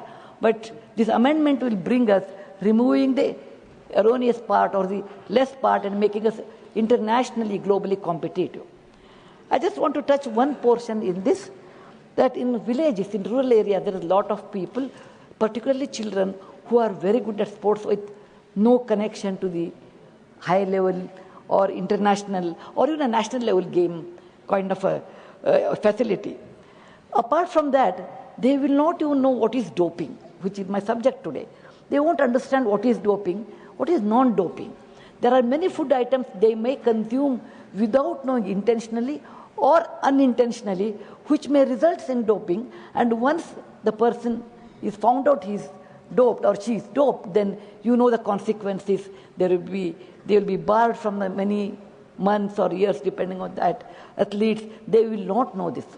So I require, along with this bill, we should have actually awareness program, particularly in rural area where our children are bright. And with Khelo India, they are getting a lot of facility to come up to the national level. But making aware of doping, which is a bad habit, and not knowing this, they may land up somewhere else. So these are a few things which I want to tell. There should be an awareness camp, or to tell children what is doping, why they should not do. And second thing, there should be it should be taught in a regional language. It should be taught in a regional language. Third one is we should also give them mental counseling. Number 4 is we should make it mandatory, all these things, so that lot more awareness of doping, and we should not use that. Fifth one is we should also give them what is the best food which doesn't come under doping, and we should not even touch it. So these are the few things if we add to the fantastic bill which is making us great, our Bharat, internationally equal to anyone, so that we can definitely compete in the Olympics, and hope one day we will also host Olympic Games in our country, and we will follow these rules. And I want to congratulate once again people involved in this, officers, our minister and our Prime Minister, and bringing anti-doping bill, making us very proud with the international level. Dhanyawad, Jai Hind. Thank you. माननीय श्री केसी देवी सिड चाला जी, खड़े हो जाओ. You have 3 minutes. Just 3 minutes. Okay, sir. धन्यवाद उपसभापति महोदय. महोदय, आपने इस महत्वपूर्ण बिल पे बोलने का मुझे मौका दिया है, उसका मैं आपका धन्यवाद करता हूं. साहब, इस देश का नेतृत्व जब मोदी साहब ने संभाला 2014 में, तब हर एक वर्ग, हर एक विस्तार, हर एक विषय के लिए प्लानिंग करी उन्होंने. जब उन्होंने देश का फ्यूचर रोड मैप उन्होंने तैयार किया, तब हमारे देश के अंदर पूर्व की सरकारों ने कभी भी खेल की दुनिया में डेवलपमेंट करने का कभी विचार नहीं किया. पॉलिसी पैरालिसिस से लेकर कोई विजन ना होने के कारण से, फंड्स की एलोकेशन ना होए और इंफ्रास्ट्रक्चर डेवलपमेंट ना हो, ऐसे प्रकार की स्पोर्ट्स की जो भारत देश के अंदर परिस्थिति थी, उसमें से बाहर निकालने के लिए माननीय प्रधानमंत्री मोदी साहब के नेतृत्व में हमारे माननीय मंत्री श्री मनसुख भाई मांडविया जी के विजन के तहत जो स्पोर्ट्स गवर्नेंस बिल 2025 का आज ये डिस्कशन हो रहा है. महोदय, ये बिल एक बहुत महत्वपूर्ण बिल है. आने वाले समय के अंदर भारत देश को, जो देश अपना हर एक विस्तार, हर एक वर्ग के अंदर, हर एक विषय के अंदर विकास कर रहा है, उसको एक खेल महासत्ता बनाने के तरफ ये बिल ले जा रहा है. महोदय, बिल के अंदर एक स्पोर्ट्स रेगुलेटरी बोर्ड जो हमारे राष्ट्रीय स्पोर्ट्स फेडरेशंस को ओवरसी करेंगे, एक स्ट्रक्चरल फ्रेमवर्क तैयार करेंगे, और जो काफ़ी समय से पॉलिसी के ब्लैंक स्पॉट्स थे उनको भरने के लिए जो लीगल फ्रेमवर्क बनाए हैं, उसके थोड़े मैं मुद्दे रखूं. जो हमारा नेशनल स्पोर्ट्स गवर्निंग बॉडीज़ हैं, जिनके माध्यम से, इस बिल के माध्यम से नेशनल ओलंपिक की कमेटी बनेगी, पैरालंपिक कमेटी बनेगी, नेशनल स्पोर्ट्स फेडरेशंस का निर्माण किया जाएगा. इस सब के माध्यम से देश के स्पोर्ट्स का विषय आगे बढ़ेगा. केंद्र सरकार ने एक खेलो भारत नीति के माध्यम से भारत देश को एक स्पोर्ट 2047 तक टॉप 5 नेशंस में लाने का जो रोड मैप रखा है, उसके मूल जो कोई विचार हो तो अंतर्राष्ट्रीय स्तर पर भारत आगे आए, ग्रास रूट लेवल्स से हमारा टैलेंट स्पॉटिंग हो, वहाँ से चालू करके मजबूत कोचिंग और ट्रेनिंग सिस्टम्स के माध्यम से हमारे स्पोर्ट्समैन आगे बढ़े, कॉम्पिटिटिव लीग्स में भाग लें, और इंफ्रास्ट्रक्चर जो सरकार बना रही है उसके माध्यम से देश का नाम रोशन करें. स्पोर्ट्स एक इकोनॉमिक ग्रोथ इंजन भी आने वाले समय में बनने जा रहा है. स्पोर्ट्स टूरिज्म हम देख रहे हैं, हमारे यहाँ मेजर इवेंट्स हमारे भारत देश के अंदर पिछले 10 साल के अंदर करने में आए हैं, जैसे कि men's hockey champions trophy, under 17 world cup football, men's hockey world cup, FID chess olympiad, moto GP Bharat. इस प्रकार के इंटरनेशनल लेवल के स्पोर्ट्स के जो हमारे देश के अंदर करने में आए हैं. महोदय, आपने सिर्फ 3 मिनट दिए हैं, इसलिए ज्यादा आपकी पार्टी ज्यादा ना खेलते तो नहीं कहते. महत्वपूर्ण बजट भी दिया गया है मंत्रालय की तरफ से. एक समय में 2014 में जो 1640 करोड़ का बजट था, वो आज 3800 के आसपास का बजट करा गया है. खेलो इंडिया ट्रांसफॉर्मेशन के माध्यम से हजार करोड़ खेलो इंडिया के माध्यम से इस देश के अंदर बहुत सारा इंफ्रास्ट्रक्चर खड़ा कर रहा है. Please conclude. महोदय, सब नाम ना लेते हमारे देश के अंदर आज घर घर के अंदर सब जानते हैं हमारे ओलंपिक मेडलिस्ट जो भारत का नाम रोशन कर रहे हैं। मैं सबका नाम न लेते हुए एक नाम मैं आज लेना चाहूँगा। हमारे जम्मू कश्मीर विस्तार से एक 18 साल के हमारे world's first female armless archer Shri Sheetal Devi ji, हम सब ने उनको भारत का नाम रोशन करते हुए देखा। ये एक भारत की एक विकास गाथा की एक एग्जाम्पल है महोदय। हमारी नारी शक्ति का एक एग्जाम्पल है। हमारी बेटी जिन्होंने एक जम्मू कश्मीर के विपक्ष के नेता कहते हैं कि जम्मू कश्मीर में क्या हो, मैं कहता हूं ये एक दाखला लीजिए। 17 साल की हमारी बेटी भारत का नाम पूरे दुनिया के अंदर रोशन करके आई है। Thank you.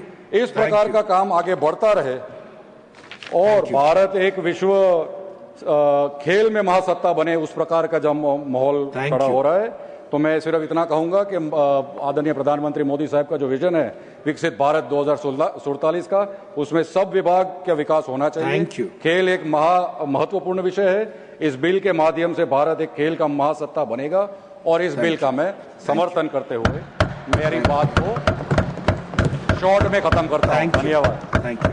3 मिनट में क्या बोलेंगे? Shrimati PT Usha ji. Honorable Chairman, sir, I am grateful to you for giving me this opportunity to express my thoughts in this august house about this landmark legislation which is close to my heart. Chairman, sir, today is a day of immense personal and national significance, with deep emotion, pride, and a sense of nearing towards historic justice. We as a nation and a civilizational continuity have always been invested in sports.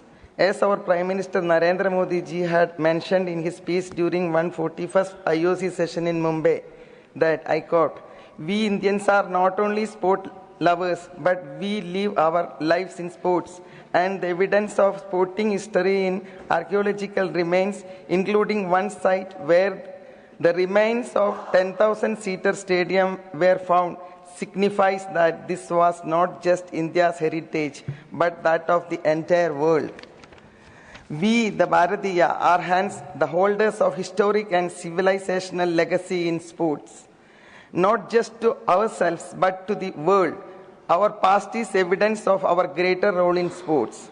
As an athlete, as a sports person who has worn the tricolor closer to the heart, and now as a president of the Indian Olympic Association and a member of this house, I have long awaited this moment.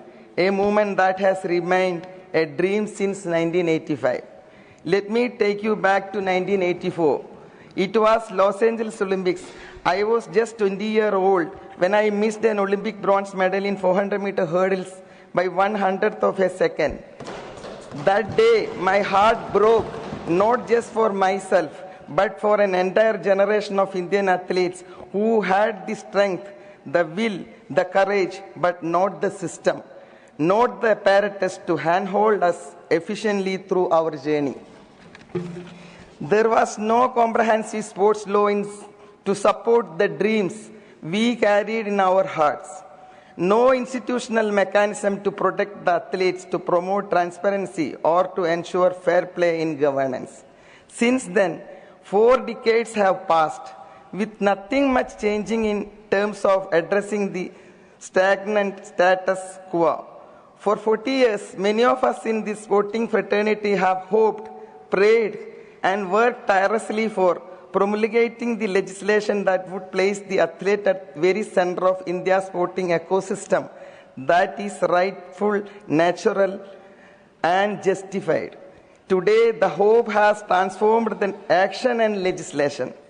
I congratulate the Honorable Prime Minister Sri Narendra Modi ji, the Sports Minister Marsukh Mandavia ji, and the government for presenting a visionary and long overdue framework in the form of National Sports Governance Bill 2025.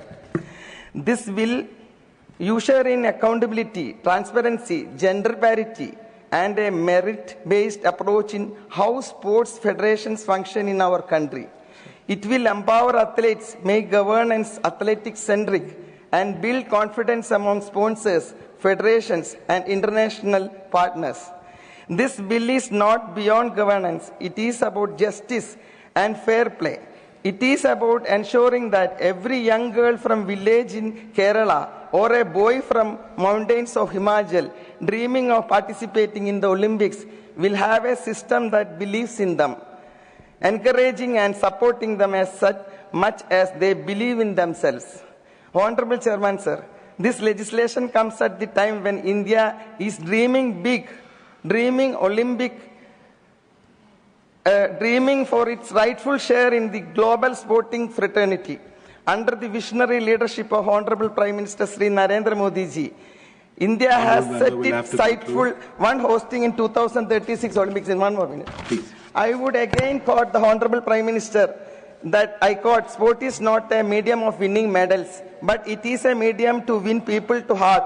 Sport belongs to everyone. It is for everyone. Sport not only creates champions, it also promotes peace, progress and wellness, and a very strong and empowered medium for connecting the world.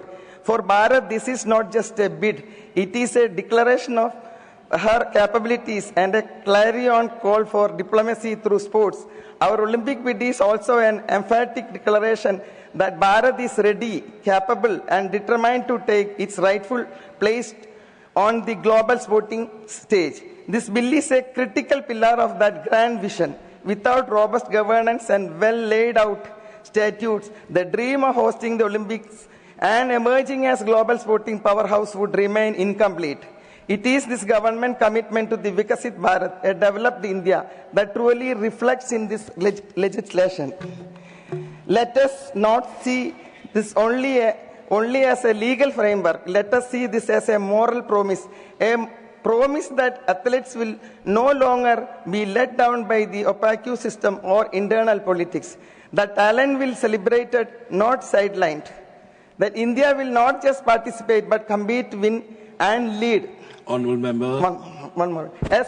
As someone who once ran a barefoot on a clay track and who now stands here in Parliament with the responsibility of representing both athletes and citizens, I can say with full conviction this bill will change lives. Let me also bring out the needs for most critical segment in sports administration and fair conduct. That is the need for a very strong and resolute legislation on anti-doping mechanisms. The National Anti-Doping Amendment Bill 2025 has assured NADA's operational independence and the creation of National Board for Anti-Doping in Sports with powers to oversee NADA and advise the government to anti-doping rules. We have entered a new era where the effective curbing of the menace of doping can be independently addressed. Let me also state that it is through such effective legislation that we can improve our image and evolve as a sporting superpower by bringing in a new culture of clean sport, and our commitment to clean athletics can be achieved by adhering to stringent regulations. I would also like to point out that stringent measures are now taken to ensure dope-free athlete and dope-free Bharat so that our dream of hosting the Olympic is paved smooth by cleaning up the sports sector by the landmark legislations. In conclusion, I thank Honorable Minister Sri Narendra Modi ji and Sri Marsukh Mandavia ji and the Government of India for listening to the voice of the athletes, past and present. I thank my fellow members for overwhelming support this bill has received. And I say to every young athlete watching today, आपका समय आ गया है, your time has come. देश बदल गया है और आपका सपना देश से साकार होगा क्योंकि मोदी सरकार आपका साथ है हर कदम हर मोड़ और हर क्षण पर. I would conclude by saying every young Indian waiting to fulfill their dream to become successful in sports, in athletics, this will illuminate their path with clarity and purpose. The nation stands with you, for you, and because of you. Let this be the beginning of India's sporting golden age and a Khel Krida Amrit Kal. Jai Hind. Thank you. Jai Bharat. Thank you. Thank you. Dr. Parmar Jashwant Singh Salam Sin. Thank you, Honorable Vice Chairman, sir. I rise to speak on the National Sports Governance Bill 2025, a landmark step in India's journey towards transparent, accountable, and athlete-centric sports governance. Sir, under the visionary leadership of Honorable Prime Minister Sri Narendra Modi ji, the last 11 years have seen a revolution in India's sports ecosystem, from state-of-the-art infrastructure, increased budgetary commitment, and talent grooming from the remotest corners, preparing India for hosting mega events like upcoming Under-20 Athletics Championship and potentially the 2036 Olympics. Sir, why this bill is necessary? The existing National Sports Code of 2011 was only a set of guidelines, not a binding law.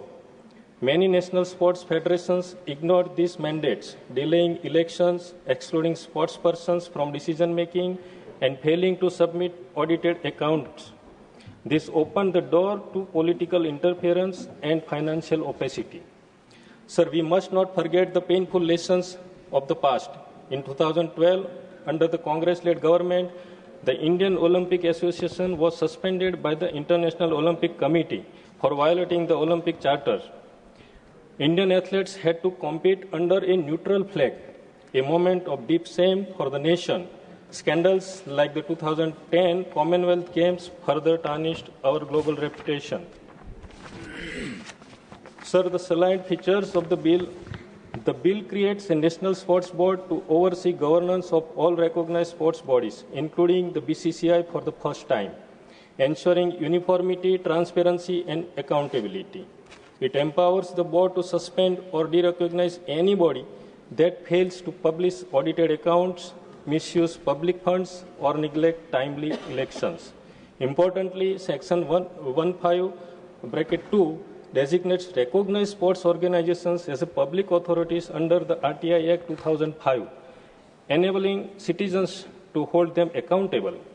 Sir, the bill mandates every national sports federation to form the athletes committee so that the sports persons have a legitimate voice in governance with the representation on executive committees. Another historic feature is the establishment of a national sports tribunal to swiftly resolve sports disputes, clearing nearly 350 pending cases from our courts and building a robust body of sports jurisprudence in India. In conclusion, the bill is not just about rules and structures. It is about protecting our athletes, restoring public trust, and positioning India as a global sports powerhouse. I wholeheartedly support this timely and far-sighted legislation, and I also congratulate our Prime Minister, sir, and Sports Minister, sir, and I urge the House to pass it with unanimity for the future of Indian sports. Thank you, sir. Thank you. Shri Sana Satish Babu. Thank you, Vice Chairman, sir. Sir, I stand here to support the National Sports Governance Bill 2025 on behalf of Telugudesam Party, on behalf of my Honorable Chief Minister Nara Chandrababu Naidu Garu, who is supporting this bill. Who is Nara Chandrababu Naidu Garu? In his leadership, we formed the Sports Policy 24-29, which is placed in Andhra Pradesh. As a sportsman, myself as the Secretary of Andhra Cricket Association, I know the real champions are made at grassroots. This bill is a big step towards building the complete system, from finding talent in rural villages to ensuring the fair governance and athletic care. Sir, this landmark bill is a game changer for Indian sports, giving a clear legal framework to run National Sports Federation with a honesty, fairness, and transparency. For the first time, athletic protection at the center. With the safe sports rules, quick grievances systems, and fair selection process. Sir, this establishing the National Sports Tribunal in this bill is modeled at the world-class famous court of arbitration of sport. It resolve the disputes smoothly and fairly. And one more thing, sir, this age limits and between 25 to 70, it will give the balance, the youth and experience in the governance. It's good for the governing councils, sir. Through the national panel electoral officers, the election cleanness of the elections of the body with these electoral officers is going, the clean governance will come in this thing, sir. Sir, as per the clause 30 of this bill, empowering the center to adopt the international best practices, preferably aligned with our state roadmaps under the Honorable CM Nana Chandrababu Naidu Garu, from hosting the national events, improving the rural facilities, and integrated artificial intelligence and data analytics in the athletic training, sir. Sir. So here I mentioned about my parent body, BCCI. This is a clear benchmark for all the sport bodies can follow this model of Excel, as this is the most successful example for the sports governing and management. Since 2019, has grown in professionalism and global respect. With the cricket returning to the Olympics in 2028, India has been golden chance to shine this world, sir. Sir, India aiming the host 2026 Summer Olympics, this bill will prepare our sports governance for the world stage. Under the strong leadership of Narendra Modi ji, Honorable Prime Minister Narendra Modi, it will be create better system, nurture the champions, and make it India proud and bigger stage in the global sports, sir. I congratulate Honorable Sports Minister Mansukh Wadia ji for the getting this bill, sir. Thank you, sir. Thank you. Srimati Dharamshila Gupta ji. माननीय उपसभापति महोदय, आपका आभार। आपने आज इस महत्वपूर्ण bill पर बोलने का मुझे अवसर दिया है। आज जब मैं राष्ट्रीय खेल सुशासन विधेयक 2025 पर चर्चा के लिए खड़ी हूं, तो मुझे गर्व है कि यह विधेयक हमारे देश के खेल इतिहास में एक नए युग की शुरुआत करने जा रहा है। मैं माननीय प्रधानमंत्री जी के प्रति आभार व्यक्त करना चाहती हूं कि यह बिल आधी आबादी के सम्मान में लाया गया है।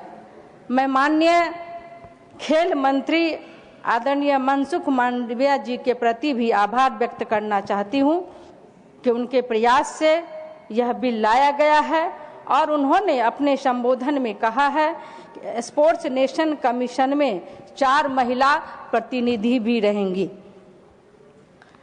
यह केवल खेलों के प्रशासनिक सुधार का प्रयास नहीं है, बल्कि यह एक ऐसी व्यवस्था की स्थापना का संकल्प है जिसमें पारदर्शिता, जवाबदेही और नैतिकता सर्वोच्च हो। इस विधेयक के माध्यम से खिलाड़ियों के अधिकारों की रक्षा, खेल के विकास का स्पष्ट रोड मैप और शिकायतों के समयबद्ध समाधान की ठोस व्यवस्था सुनिश्चित होंगी। माननीय प्रधानमंत्री श्री नरेंद्र मोदी जी के नेतृत्व में बीते वर्षों में खेलों का स्वरूप ही बदल गया है। पूर्व की सरकार ने खेल पर कोई ध्यान नहीं दिया था और युवाओं की प्रतिभा को आगे बढ़ने नहीं दिया था, लेकिन आज खेल केवल मनोरंजन का माध्यम नहीं बल्कि राष्ट्र निर्माण का एक सशक्त साधन बन चुके हैं। खेलो इंडिया ने गांव-गांव में खेल की संस्कृति को पुनर्जीवित किया। टारगेट ओलंपिक पोडियम स्कीम ने खिलाड़ियों को विश्व स्तरीय प्रशिक्षण और संसाधन उपलब्ध कराए और फिट इंडिया मूवमेंट ने पूरे देश को स्वास्थ्य और खेल के महत्व के प्रति जागरूक किया। टोक्यो ओलंपिक और पैरा ओलंपिक में भारत का अब तक का सर्वश्रेष्ठ प्रदर्शन, एशियाई खेलों और कॉमनवेल्थ में लगातार बढ़ता पदक संख्या, यह सब इस सरकार की दूरदर्शी नीतियों और खिलाड़ियों के प्रति प्रतिबद्धता का प्रमाण है। यह माननीय प्रधानमंत्री आदरणीय मोदी जी की सोच है कि एक महिला सांसद होने के नाते मैं यह भली भांति समझती हूँ कि खेलों में महिलाओं की भागीदारी और सुरक्षित माहौल कितना महत्वपूर्ण है। यह विधेयक हर खिलाड़ी, चाहे वह पुरुष हो या महिला हो, को समान अवसर और निष्पक्ष व्यवस्था का भरोसा देता है। यह सुनिश्चित करेगा कि खेलों में केवल प्रतिभा और मेहनत का मूल्यांकन हो, न कि किसी अन्य आधार पर भेदभाव। आज हमारे देश में खेल महज एक प्रतियोगिता नहीं, बल्कि सामाजिक परिवर्तन का माध्यम बन रहे हैं। इस विधेयक के जरिए हम न केवल खेलों में सुशासन की नई परंपरा स्थापित करेंगे, बल्कि एक ऐसी पीढ़ी तैयार करेंगे जो अनुशासन, ईमानदारी और देशभक्ति को जीवन के हर क्षेत्र में अपनाएगी। Thank you. मैं पूरे विश्वास के साथ कहती हूं कि राष्ट्रीय खेल सुशासन विधेयक 2025 भारत को खेल महाशक्ति बनाने की दिशा में एक निर्णायक कदम है और आने वाले वर्षों में हमारे देश की खेल प्रतिभाओं को विश्व के शिखर तक पहुंचाएगा। इसलिए मैं इस विधेयक का पूर्ण समर्थन करती हूं। धन्यवाद। Thank you. Shri Ravichandra Vaddiraju ji. Thank you, sir. National Sports Governance Bill 2025, National Anti-Doping Amendment Bill 2025 గురించి మీరు మాట్లాడడానికి అవకాశం ఇచ్చిన డిప్యూటీ చైర్మన్ థ్యాంక్స్ చెప్తూ, యువజన వ్యవహారాలు మరియు క్రీడల మంత్రి గారు తీసుకొచ్చిన ఈ బిల్లు నుంచి మంచి ముందడుగు. ఇది దేశంలో క్రీడలను బలోపేతం చేయడానికి, న్యాయంగా మరియు పారదర్శకంగా ఉండడానికి, ఒలింపిక్ చార్టర్ వంటి అంతర్జాతీయ ప్రమాణాలను పాటిస్తూ క్రీడా స్ఫూర్తి గల దేశాన్ని నిర్మించడానికి ఇది ఒక మంచిగా ఉపయోగపడుతుందని మేము నమ్ముతూ మేము ఈ బిల్లుకు సపోర్ట్ చేస్తున్నాం మనస్ఫూర్తిగా. క్రీడా అభివృద్ధి గల క్రీడాకారుల రక్షణ మరియు సక్రమ పరిపాలనకు దోహదం చేయడం, క్లాస్ 3 ద్వారా నేషనల్ ఒలింపిక్ కమిటీ, నేషనల్ పారా Olympic committee, national sports federation మరియు రీజనల్ స్పోర్ట్స్ ఫెడరేషన్ ఏర్పాటుకు ఇది మార్గం సుగమం చేస్తుంది. క్లాస్ 4 ద్వారా ఈ సంస్థలో సమాన ప్రాతినిధ్యం, ప్రతిభావంతులైన క్రీడాకారులకు స్థానం, మహిళలకు ప్రాధాన్యత, పదవీకాల పరిమితులు మరియు నైతికత వివాద పరిష్కారం, క్రీడాకారుల కమిటీ ఏర్పాటు ఇది పక్షపాతం తగ్గిస్తుంది, న్యాయం పెంచుతుంది. క్లాస్ 6 ద్వారా ఇతరులను రక్షించే సేఫ్ స్పోర్ట్స్ పాలసీ అమలు చేయడం, క్లాస్ 12 ద్వారా కోడ్ ఆఫ్ ఎథిక్స్ తప్పనిసరి, క్లాస్ 13 ద్వారా ఫిర్యాదు పరిష్కార సమస్యలు, క్లాస్ 17 ద్వారా మాజీ సుప్రీంకోర్టు న్యాయమూర్తి లేదా హైకోర్టు న్యాయమూర్తి ద్వారా నేషనల్ స్పోర్ట్స్ ట్రిబ్యునల్ ఏర్పడుతుంది. క్లాస్ 16 ద్వారా క్రీడా సంఘాల ఎన్నికలు న్యాయంగా జరగడానికి ఎలక్షన్ ప్యానెల్ ఏర్పడుతుంది. క్లాస్ 14 ద్వారా గుర్తింపు పొందిన సంస్థలకే ప్రభుత్వ నిధులు అందుతాయి. గౌరవ తెలంగాణ కేసీఆర్ తొలి ముఖ్యమంత్రి గారు గత 10 ఏళ్లలో దాదాపు 300 నుంచి 400 కోట్లు క్రీడలకు ఖర్చు పెట్టి 119 నియోజకవర్గాల్లో అనేక స్టేడియాలు నిర్మించి దాదాపు 36 స్టేడియాలు కంప్లీట్ చేయడం జరుగుతుంది. 33 జిల్లాల్లో కూడా ప్రతి ఇండోర్ స్టేడియాలు నిర్మించడం జరిగింది. తెలంగాణ ఉదాహరణకు 50 మంది ఒలింపియన్లను పుల్లెల గోపిచంద్, సానియా మిర్జా, నైనా సెహ్వాల్, పివి సింధు వంటి స్టార్లను తయారు చేశారు. మహమ్మద్ సిరాజుద్దీన్ కూడా, ఇషాన్ సింగ్ షూటర్ చాలా గొప్పగా, నిఖిత్ జరీనా కూడా 2 సార్లు gold medal, boxer, world championship, Commonwealth గేమ్లో, ఆసియన్ గేమ్లో కూడా ఛాంపియన్ చేసిన తెలంగాణ. మహబూబాద్ మా సొంత జిల్లా అయినటువంటి మహబూబాద్లో సాధుల మేఘన 25 మీటర్స్ రైఫిల్, స్పోర్ట్స్ పిస్టల్ కూడా ఒకసారి junior Asian championship, junior world కప్లో గోల్డ్ మెడల్. శ్రీజ ఆకుల అనేక మంది పిల్లల్ని గొప్పగా అభివృద్ధి చేసినటువంటి సమయం నిధులు కేటాయించడం జరిగింది కేసీఆర్ గారు. హాకీ స్టేడియంలో ఆధునిక సౌకర్యాలు లేక పాత పరికరాల్లో ఉన్నాయి. హాకీ, ఫుట్బాల్, బాస్కెట్బాల్, ఈత కొలలు తగినంత కోచింగ్, స్విమ్మింగ్ కోచింగ్స్ లేవు. దేశ బడ్జెట్లో 2161 కోట్ల రూపాయలు కేటాయిస్తే తెలంగాణకు 17 కోట్లు మాత్రమే కేటాయించారు. తక్కువ క్రీడాకారులను సప్లై చేసేటువంటి గుజరాత్, ఉత్తరప్రదేశ్కు 40% నిధులు ఇస్తే కేవలం 17 కోట్లు మాత్రమే తెలంగాణకు ఇవ్వడం జరిగింది. ఇంకా ఇది డోపింగ్ గురించి మాట్లాడాలంటే పరీక్షా సదుపాయాల్లో తెలంగాణలో అసలు డోపింగ్కు ఏమేమి నిషేధిత పదార్థాలు తెలియజేయాలి తెలంగాణ భాషలలో. తెలంగాణ డోప్ పరీక్షల కోసం ఇతర రాష్ట్రాల ల్యాబ్లపై ఆధారపడాల్సి వస్తుంది టెస్టింగ్ కోసం. గ్రాస్ రూట్ అవసరాలు కూడా చాలా తీర్చాలి సరైన పోషకాహారం ఇస్తూ. కొన్ని సూచనలు: గ్రామీణ మరియు అర్బన్ ప్రాంతాల్లో తెలుగు మరియు స్థానిక భాషల్లో అవగాహన కార్యక్రమాలు నిర్వహించాలి. హైదరాబాద్ వాడా అగ్రిమెంటేషన్ పొందిన డోప్ టెస్టింగ్ ల్యాబ్ ఏర్పాటు చేయాలి. యువ క్రీడాకారులకు పోషకాహారం, వైద్య సహాయం మరియు శిక్షణ మద్దతు ఇవ్వాలి. నాడా మరియు వనరులు శిక్షణ పొందిన సిబ్బంది అందించాలి. ఇది డోపింగ్ వ్యవహారంలో ఇప్పుడు పెట్టినటువంటి బిల్లు కానీ ఈ బిల్లు ఒక మంచిది. ఇది క్రీడా సంఘాల స్వతంత్రాన్ని కాపాడుతూ బాధ్యతను పెంచుతూ న్యాయమైన వనరుల పంపిణీ కోసం చిన్న మార్పులు చేస్తే అనేక రాష్ట్రాలకు సమాన ప్రయోజనం కలుగుతుందని మాన్సుఖ్ మాండవీయ గారు పెట్టిన బిల్లును దీని ద్వారా తెలంగాణ రాష్ట్రానికి కూడా మంచి మేలు జరుగుతుందని నమ్ముతూ ఈ బిల్లుకు మేము బీఆర్ఎస్ పార్టీ సంపూర్ణంగా మద్దతు తెలియజేస్తున్నాం. Thank you. Message from Lok Sabha, Secretary General. Sir, with your kind permission, I rise to report that the Lok Sabha at its sitting held on the 12th August 2025 passed the Indian Ports Bill 2025. I lay a copy of the said bill on the table. Shri Bhuvneshwar Kalita ji. Thank you, Vice Chairman sir, for giving me the opportunity to speak few words on the sports bill. Our other speakers have spoken already about this National Sports Governance Bill in depth. I will only pick up few points and raise few points for the benefit of the Honourable Minister. As we all know, that India is a young nation. 65% of our population is below 35 years of age.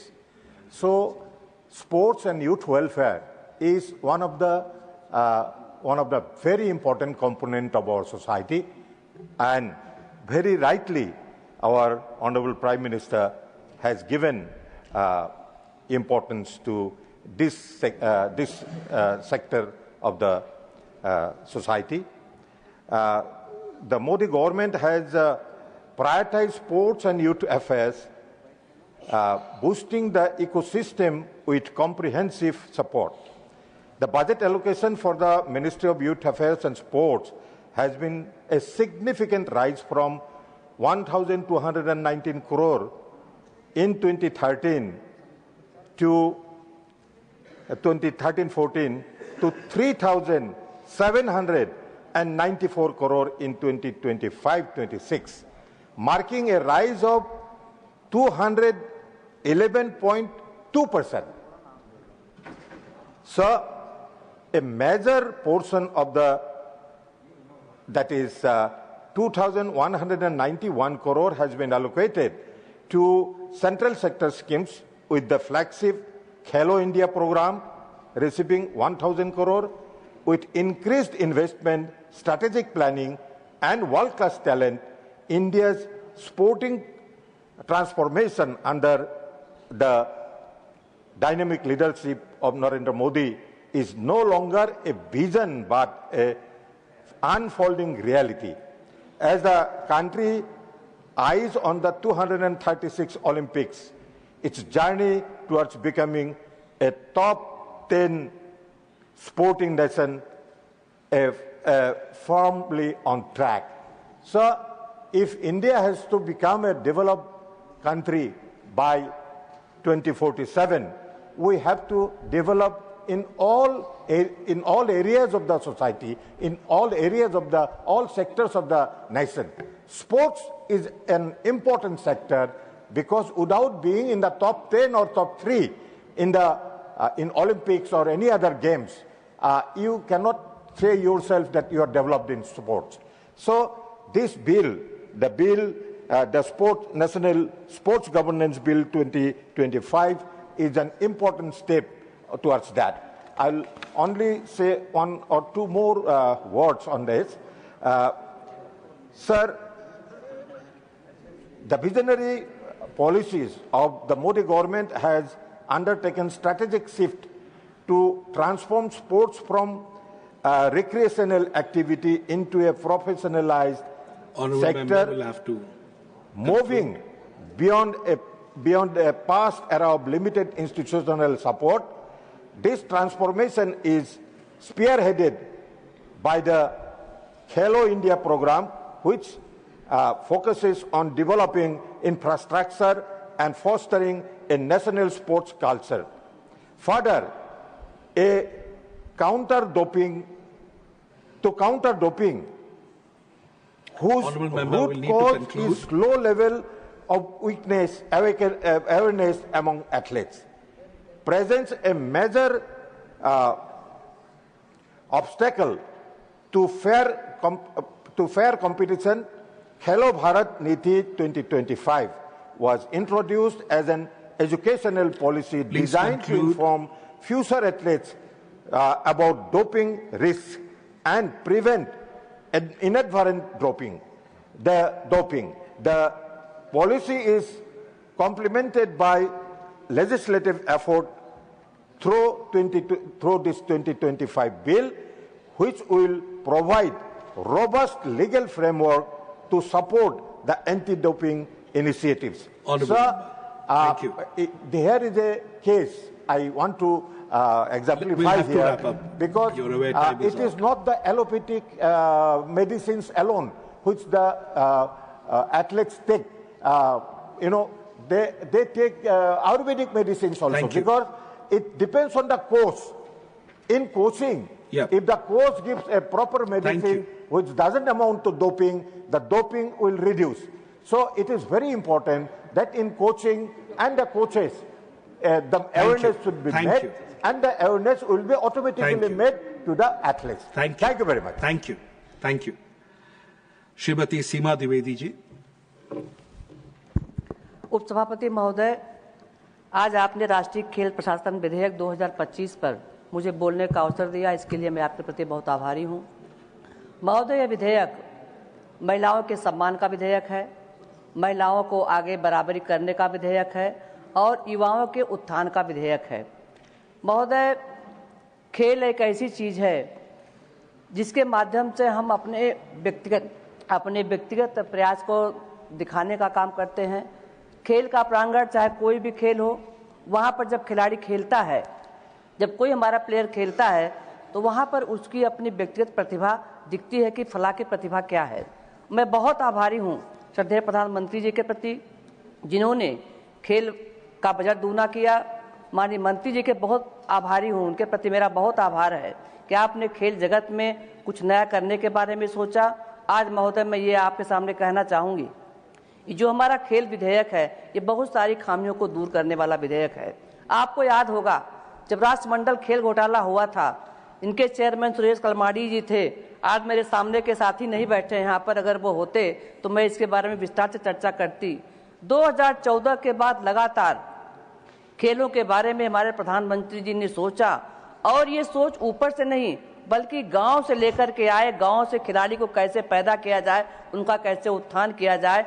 इन 2014 से लेकर के आज 2025 तक किसी प्रकार का कोई घोटाला न होने के बावजूद भी आज जब ओलंपिक में चाहे कोई भी जब हमको मेडल प्राप्त होता है, उसमें भारत का स्थान बड़े अच्छे शब्दों में पाया जाता है। पहले मैं पीटी उषा जी यहाँ पर बैठी, ये इनको हम लोग उड़न परी कहा करते थे, और पीटी उषा जी का चयन राज्यसभा में इस बात को दर्शाता है कि प्रधानमंत्री जी ने खेलों के बारे में कितनी उनकी बड़ी कल्पना है। वो चाहते हैं कि पीटी उषा जैसी हमारी बहुत सी बेटियां इस खेल के मैदान में अपना आगे बढ़ें।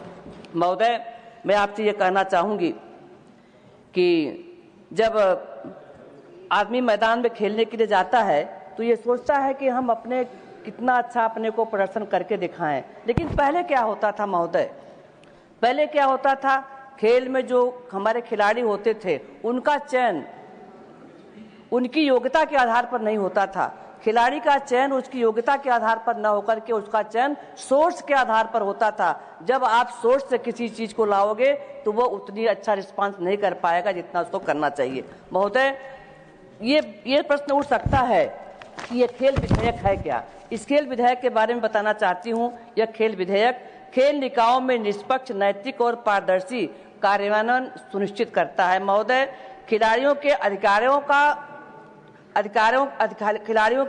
का और कल्याण की रक्षा करता है। भारत में खेलों का संवर्धन और विकास करता है। खेलों में उत्पन्न विवादों और शिकायतों के समाधान के लिए स्पष्ट नियम निर्धारित करता है। और महोदय, भारतीय खेल प्रशासन को ओलंपिक और पैरालंपिक चार्टर जैसे वैश्विक मानकों के अनुरूप बनाता है। महोदय, अब हम ये भी पूछ सकते हैं कि इस विधेयक की आवश्यकता क्या है। महोदय, इस विधेयक की आवश्यकता क्या मैं बताना चाहती हूँ। अत्यधिक अदालती मामले के बारे में 350 से अधिक अदालती मामले और NSF चुनाव पर लगातार रोक लगाए जाने के कारण खेल निकायों के सुचारू संचालन में समस्या उत्पन्न हो रही है। इसके लिए महोदय ये बहुत जरूरी था। और महोदय, NSF में पारदर्शिता और जवाबदेही के मामले, खेल परिसंघों और धनराशियों और पदों के दुरुपयोग, एथलीटों के उत्पीड़न आदि जैसी समस्याओं का सामना करना पड़ता है। महोदय, आखिरी बात मैं कहना चाहती हूँ, प्रशासन में महिलाओं का सीमित प्रतिनिधित्व, महिलाओं को निर्णय लेने का पर्याप्त अधिकार नहीं मिलता है, जबकि महिला एथलीटों की संख्या अब कुल एथलीटों की लगभग आधा है। महोदय, 1 मिनट का अगर समय और मिल जाता तो मैं कुछ और बात करना चाहती हूँ। महोदय, मैं अंत में मैं यही कहना चाहूंगी, यह विधेयक का मैं बहुत समर्थन करती हूँ, महिला जगत की तरफ समर्थन करती हूँ। भारत देश एक युवाओं का देश है और युवाओं की तरफ से मैं समर्थन करती हूँ। और मैं इस बात का समर्थन इससे भी मैं करना चाहती हूँ, ये जो हमारा खेल विधेयक आया है, ये तमाम कमियों को दूर करने वाला विधेयक है। मैं इस विधेयक के माध्यम से श्रद्धेय प्रधानमंत्री जी के प्रति आभार व्यक्त करना चाहेंगे और माननीय मंत्री जी को धन्यवाद देना चाहेंगे। Thank you. Shri Dhananjay Bhimrao Mahadik ji, 3 minutes. मंत्री जी को धन्यवाद देना चाहेंगे। Thank you. Shri Dhananjay Bhimrao Mahadik ji, 3 minutes. धन्यवाद उपसभापति जी। आपने मुझे the national sports governance bill 2025 और the national anti doping amendment bill 2025 पर बोलने का मौका दिया। मैं हमारे विजनरी प्रधानमंत्री आदरणीय मोदी जी का, हमारे खेल मंत्री मनसुख भाई मांडविया जी का और हमारे राज्य के खेल मंत्री रक्षा खड़से जी का अभिनंदन करता हूं कि ये विधेयक लेके आए। सर, 2014 के बाद हमारे देश में खेल की स्थिति में बहुत सुधार आया है। हमारे प्रधानमंत्री जी के लीडरशिप में जो नीतियां बनी हैं, उससे निश्चित ही हमारे देश में ओलंपिक के मेडल्स तो बड़े हैं, लेकिन और व्यापक काम खिलाड़ियों के लिए करने की ज़रूरत है। इसके लिए ये विधेयक बहुत ज़रूरी है। सर, हमारे देश में सभी जो स्पोर्ट्स एक्टिविटीज़ है वो फेडरेशन के माध्यम से होते हैं और फेडरेशंस की राजनीति की वजह से जो कोर्ट मैटर्स चल रहे उसकी वजह से हमारे देश के खिलाड़ियों का बहुत बड़ा नुकसान हो रहा था और इसके लिए ये बिल बहुत ज़रूरी है। सर, इस बिल का सबसे महत्वपूर्ण अंग ये है कि इसमें राष्ट्रीय खेल बोर्ड का गठन किया गया है, नेशनल स्पोर्ट्स बोर्ड। अब आगे से ये बोर्ड तय करेगा कि फेडरेशन की जो मान्यता है वो इसी बोर्ड के माध्यम से फेडरेशन को मान्यता मिलेगी। ये फेडरेशन का जो चुनाव होगा उस पर भी ये देखरेख करने का काम ये नेशनल स्पोर्ट्स बोर्ड करेगा। इसमें धन का कोई अगर दुरुपयोग हो रहा है, कोई घोटाले हो रहे, तो उस पर भी नियंत्रण करना, उसका आचरण करना, उसकी जांच करना, ये भी काम ये नेशनल स्पोर्ट्स बोर्ड करेगा। एक आदर्श आचार संहिता लागू करने का काम ये बोर्ड के माध्यम से होगा, जिससे खिलाड़ियों का जो उत्पीड़न है उसमें कमी आएगी।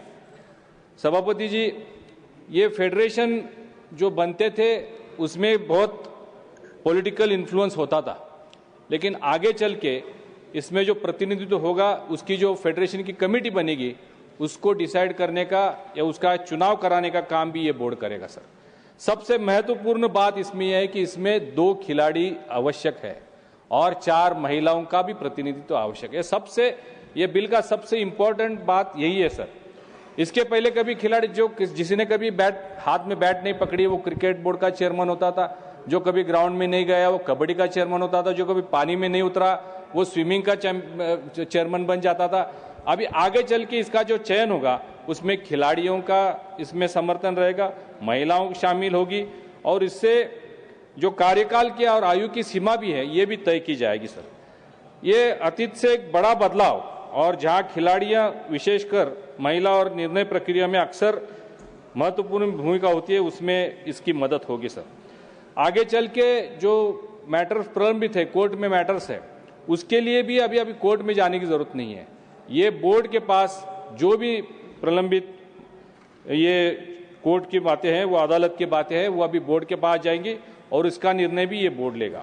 विधायक राष्ट्रीय खेल न्यायाधिकरण की स्थापना करता है, जिससे अध्यक्षता सेवानिवृत्त सर्वोच्च न्यायालय के न्यायाधीश होंगे, जिसकी वजह से इसमें बहुत बड़ी पारदर्शिता होगी और मुख्य न्यायाधीश करेंगे और जिसका लंबित मामलों में त्वरित फैसले होने में मदद होगी सर। ये चुनाव में पारदर्शिता भी लाएगी और इससे खिलाड़ियों के परफॉर्मेंस पर भी असर होगा सर। सर, भारत की स्पोर्ट्स क्षेत्र में वैश्विक स्थिति को मजबूत करने के लिए बिल बहुत महत्वपूर्ण है। सर मैं आधा मिनट लूंगा सर। सर, भारत में 2036 ओलंपिक की बोली लगाने के और अन्य बड़े आयोजनों की मेजबानी की तैयारी कर रहा है। इससे यह विधेयक हमारे खेल शासन को वैश्विक मानकों और ओलंपिक चार्टर के अनुरूप लाता है सर। सर, मैं समय समाप्त हो रहा है, मैं एक रिक्वेस्ट माननीय मंत्री जी को करना चाहूँगा। हमारे यहाँ पे खेलो इंडिया की जो योजना बनी थी जिससे हजारों लाखों बच्चे एक खेल क्षेत्र में आए। सामान्य परिवार से बच्चे आते हैं जिनको आर्थिक शक्ति नहीं होती है, लेकिन केंद्र सरकार के खेलो इंडिया की वजह से उनको अच्छी आर्थिक स्थिति बनती है, जिससे वजह से बच्चे और आकर्षित होते हैं। मैं माननीय मंत्री से आग्रह करूंगा कि इसको और कायम किया जाए, और साथ ही में जिसकी बात उन्होंने की कि खेलो भारत नीति जो ला रहे हैं उससे भी एक बहुत बड़ा परिवर्तन और बदलाव क्षेत्र में आएगा। तो मैं पूरी तरह से ये दोनों बिलों का समर्थन करता हूं। धन्यवाद। Thank you. श्रीमती माया नरोलिया जी। धन्यवाद उपसभापति महोदय जी, आपने इस महत्वपूर्ण बिल पर मुझे बोलने का अवसर प्रदान किया। राष्ट्रीय खेल शासन विधेयक 2025 एवं राष्ट्रीय डोपिंग रोधी विधेयक 2025, यह बिल खेल ढांचे को पारदर्शी, जवाबदेह और खिलाड़ी केंद्रित बनाने की दिशा में एक क्रांतिकारी कदम है। मैं इस बिल का समर्थन करती हूं और इस विधेयक के माध्यम से ये समावेशी ये जो बिल है प्रत्येक राष्ट्रीय खेल फेडरेशन में, जिसमें बीसीसीआई भी शामिल है, 15 सदस्यीय कार्यकारी समिति में कम से कम 2 विशिष्ट खिलाड़ी और 4 महिला अनिवार्य होंगी। हम प्रधानमंत्री नरेंद्र मोदी जी का बहुत बहुत अभिनंदन करते हैं, बहुत बहुत सराहना करती हूँ। कोई चलता पद चिन्हों पर कोई पद चिन्ह बनाता है वही सूरमा इस जग में दुनिया में पूजा जाता है, दुनिया में पूजा जाता है। मैं प्रधानमंत्री श्रीमान नरेंद्र मोदी जी और केंद्रीय खेल मंत्री सम्माननीय मनसुख मांडविया जी के दूरदर्शी नेतृत्व की सराहना करती हूं, जिन्होंने हितधारकों और वैश्विक मानकों के साथ विचार विमर्श कर इस खिलाड़ी केंद्रित विधेयक को तैयार किया। यह केवल एक कानून नहीं बल्कि प्रत्येक युवा खिलाड़ी के लिए एक वादा है जो खेलो इंडिया जैसे कार्यक्रमों से प्रेरित होकर भारत को गौरवान्वित करेगा।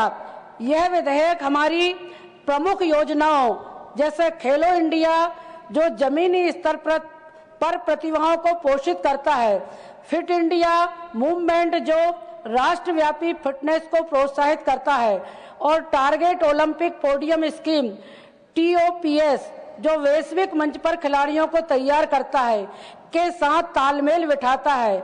यह 2028 ओलंपिक में क्रिकेट की वापसी के लिए भी एक महत्वपूर्ण है, जिसमें BCCI को जवाबदेही के दायरे में लाया गया है। मैं इस विधेयक की प्रमुख विशेषताओं के कुछ संक्षिप्त पहलू यहाँ पर प्रस्तुत करूंगी। पहला, यह महत्वपूर्ण संस्थानों की स्थापना करता है। राष्ट्रीय खेल बोर्ड जो फेडरेशनों को पारदर्शिता के साथ नियंत्रित करेगा।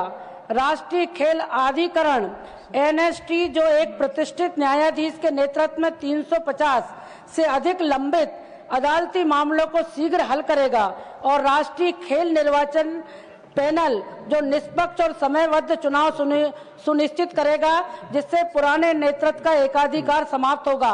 मैं इस बिल के माध्यम से हमारे देश के यशस्वी प्रधानमंत्री नरेंद्र मोदी जी का बहुत बहुत अभिनंदन करती हूं, और हमारे खेल मंत्री जी मनसुख मांडविया जी का भी बहुत बहुत अभिनंदन करती हूं, जिन्होंने इस महत्वपूर्ण बिल जो बहुत समय से लंबित था उसको इस सदन में लाकर लोकसभा में पारित करके और राज्यसभा में हमारा ये बिल पारित हो रहा है। मैं पुनः बहुत बहुत अभिनंदन करती हूं और इस सदन से इस विधेयक को पारित करने की अपील करती हूं, ताकि हम भारत को एक खेल महाशक्ति बनाने की दिशा में एकजुट हो सके। धन्यवाद।